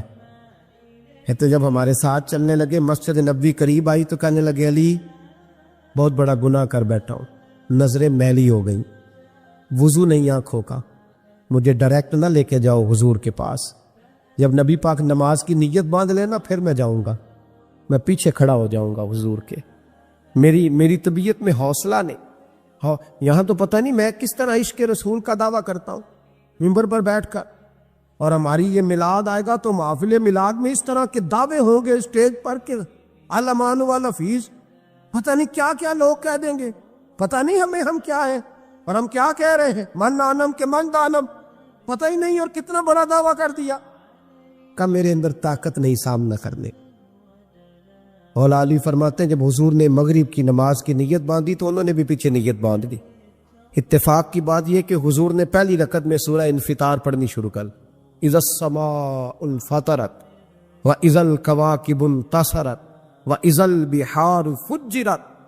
کہتے ہیں جب محبوب اس آیت پہ پہنچے نا کہ یا ایھا الانسان ما غرک بربک الکریم، اے انسان تجھے کس چیز نے دھوکے میں ڈال دیا، حالانکہ تیرا رب تو بڑا ہی کرم کرنے والا ہے، تو کس طرح کسی اور کے دھوکے میں، بربک الکریم، اور ضمیر واحد ہے، میں تفسیر پہ نہیں جاتا، کہا تیرا اپنا رب، بربک تیرا اپنا رب، تیرا رب تو بڑا کریم ہے، تو پھر بھی کہیں اور چلا گیا۔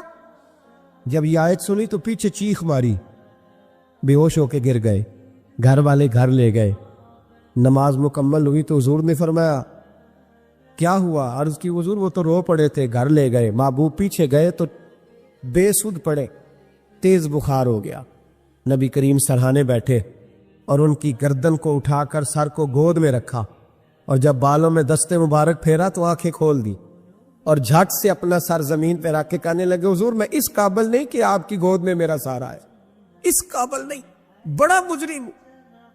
تو محبوب نے فرمایا تجھے مبارک ہو, رب نے تجھے معاف کر دیا ہے, اللہ بھی راضی ہے, میں بھی راضی ہے. اب حضور کے قدموں کے قریب آئے تو کہنے لگے حضور آپ راضی ہیں؟ کہا راضی ہوں. فرمایا پھر میرے لیے دعا کرے, اللہ اسی رضا میں مجھے قبول کر لے. بس یہ بات ہوئی تھی, انہوں نے کلمہ پڑھا تو روح پرواز کر گئی. پرواز میرے بھائی احساس پیدا کر. یاد رکھیں اگر روحانی زندگی صحیح نہیں نہ ہوگی, یاد رکھ لیں کسی کا کوئی نقصان نہیں, سارے سکون سے سو جائیں گے, آپ نہیں سو پائیں گے. اگر آپ کی ضمیر پہ بوجھ رہیں گے نا تو سارے لوگ رمضان میں 4 قرآن پاک ختم کریں گے, آپ 10 پارے بھی نہیں پڑھ پائیں گے.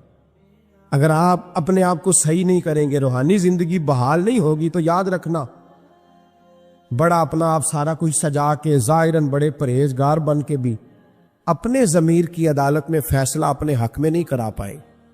تجوریوں سے مال بھرا ہوا ہوگا لیکن گھر میں سکون نام کی چیز ڈھونڈنے سے نہیں ملے گی, اس لیے کہ الا بذکر اللہ تطمئن القلوب, اللہ کی ذات سے جڑ جانے سے دل کو سکون ہوتا ہے. کیا بہت بڑی سزا نہیں مالک کی کہ انسان سارا کچھ کرے, فارغ ٹائم ہو تو وہ ٹی وی دیکھے؟ کیا بہت بڑی سزا نہیں کہ 3 مہینے کی چھٹیاں بھی اسے ہوں لیکن وہ 1 سپارہ قرآن پاک نہ پڑھ سکے؟ وہ گپے مارنے بیٹھے تو 6 گھنٹے لگا دے, اور تسبیح دی جائے تو 10 منٹ میں بس ہو جائے, درود پڑھا ہی نہ جائے. یہ سزا نہیں؟ کیا یہ کم سزا ہے کہ وہ دنیا دراز پہ گھوم آئے لیکن مسجد میں جائے تو اسے کچھ بنے؟ کیا سزا نہیں؟ اللہ سے معافی مانگے, مل کے اس کے حضور استغفار کرے, باطن کی زندگی آباد کرنے کی کوشش کرے. چھوڑ دیں بن کے بیٹھنا, آگے آگے بڑھنا, اپنے آپ کو شمار کرنا. ہم تو میلاد کی جلسوں میں بھی بڑی کرسی تلاش کرتے ہیں, ہم تو دینی محفلوں میں بھی کوشش کرتے ہیں کوئی ہمارا نام لے کے, صحیح نام لے کے پکارے. کوئی, میں میاں چنو میں تھا کل مغرب میں, تو ایک صاحب کہنے لگے ولی کامل. میں نے بعد میں ان سے کہا کہ آپ کو پتہ ہے میں کیا ہوں؟ اتنا بڑا دعویٰ میرے حق میں آئندہ نہ آپ کریں, اور مت سمجھے کہ آپ تھوڑے اچھے برے جملے استعمال کریں گے تو میں خوش ہوں گا. میں جو ہوں نا, میں اس کے اندر بڑا مطمئن ہوں, میں اسے آگے نہیں بڑھنا چاہتا. پتہ سارا ہے سردار نو کیتیاں دا, پتہ سارا ہے سردار نو کیتیاں دا, ایدہ پردہ چپایا ہی تیرا پلا ہو سی. ایک شعر سن لے میاں محمد بخش صاحب کا.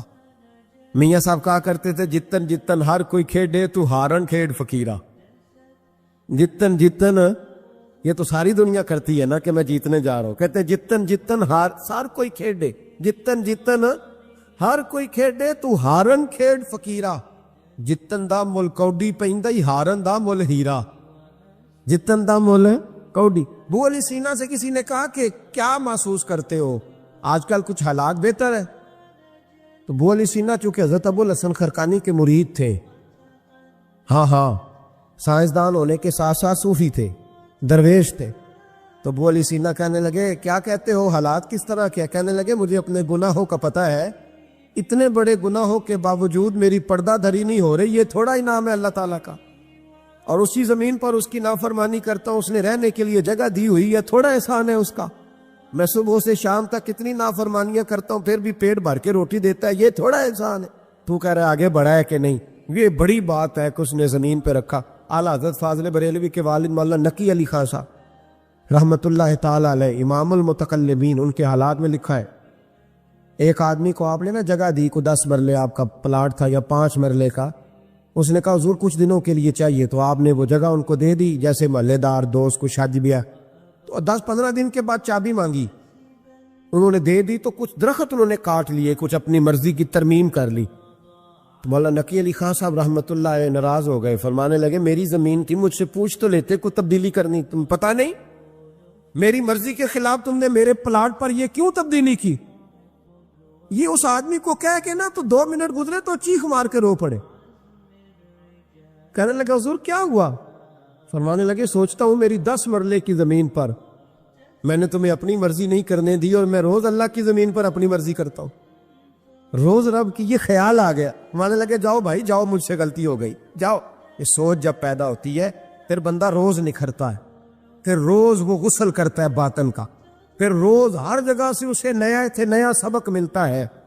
بڑا بندہ وہ نہیں ہوتا جو 20-30 کاریں لے کے چلتا ہے, بڑا وہ ہوتا ہے جو کسی اور کو بڑا سمجھتا ہے، جو اپنے آپ کو چھوٹا سمجھتا ہے، میرے نبی پاک فرماتے ہیں اللہ اسے بڑائیاں عطا فرما دے۔ ترمذی میں حدیث ہے۔ آج کا سبق، آج کا پیغام یہ ہے کہ تزکیے کی کوشش کریں۔ وَإِنَّكَ لَعَلَىٰ خُلُقٍ عَظِيمٍ، خلق عظیم جو اللہ نے ہمارے نبی کو دیے اور حضور نے ہمیں عطا فرمائے، محبوب کے صدقے اس طرف جائیں۔ کردار میں اعلیٰ پن پیدا کر۔ الذی خلق الموت والحیات لیبلوکم ایکم احسن عملا، اللہ فرماتے ہیں کہ میں نے موت اور حیات اس لیے پیدا کی ہے کہ تمہارے عمل کی کوالٹی چیک کی جائے۔ انڈسٹری میں جب مال بنتا ہے نا تو اس کی کوالٹی چیک کی جاتی ہے، یہ عام ہے، یہ خام ہے، یہ وی آئی پی ہے، یہ وی آئی پی ہے۔ فرمایا الذی خلق الموت والحیات لیبلوکم ایکم احسن عملا، موت اور حیات کوالٹی دیکھنے کے لیے پیدا کی ہے کہ تم میں احسن عمل کون کر، اچھا عمل دیکھے کس کا ہے۔ باقی اپنے آپ کو بنانے سنوارنے سے تھوڑا تھوڑا بچیں، ایک قدم تھوڑا پیچھے ہٹیں اپنی ذات کے لیے، تو انشاءاللہ روحانیت کے لیے 11 قدم آپ کے آگے جائیں گے۔ دعا کرتا ہوں جو کچھ میں نے کہا اللہ اسے قبول فرمائے، اور جہاں ہم بھول گئے مالک ہم سے درگزر فرمائے، آمین۔ ہمیشہ مدحت خیر الانام میں گزرے، دعا ہے یہ عمر درود و سلام میں گزرے۔ آخر دعوا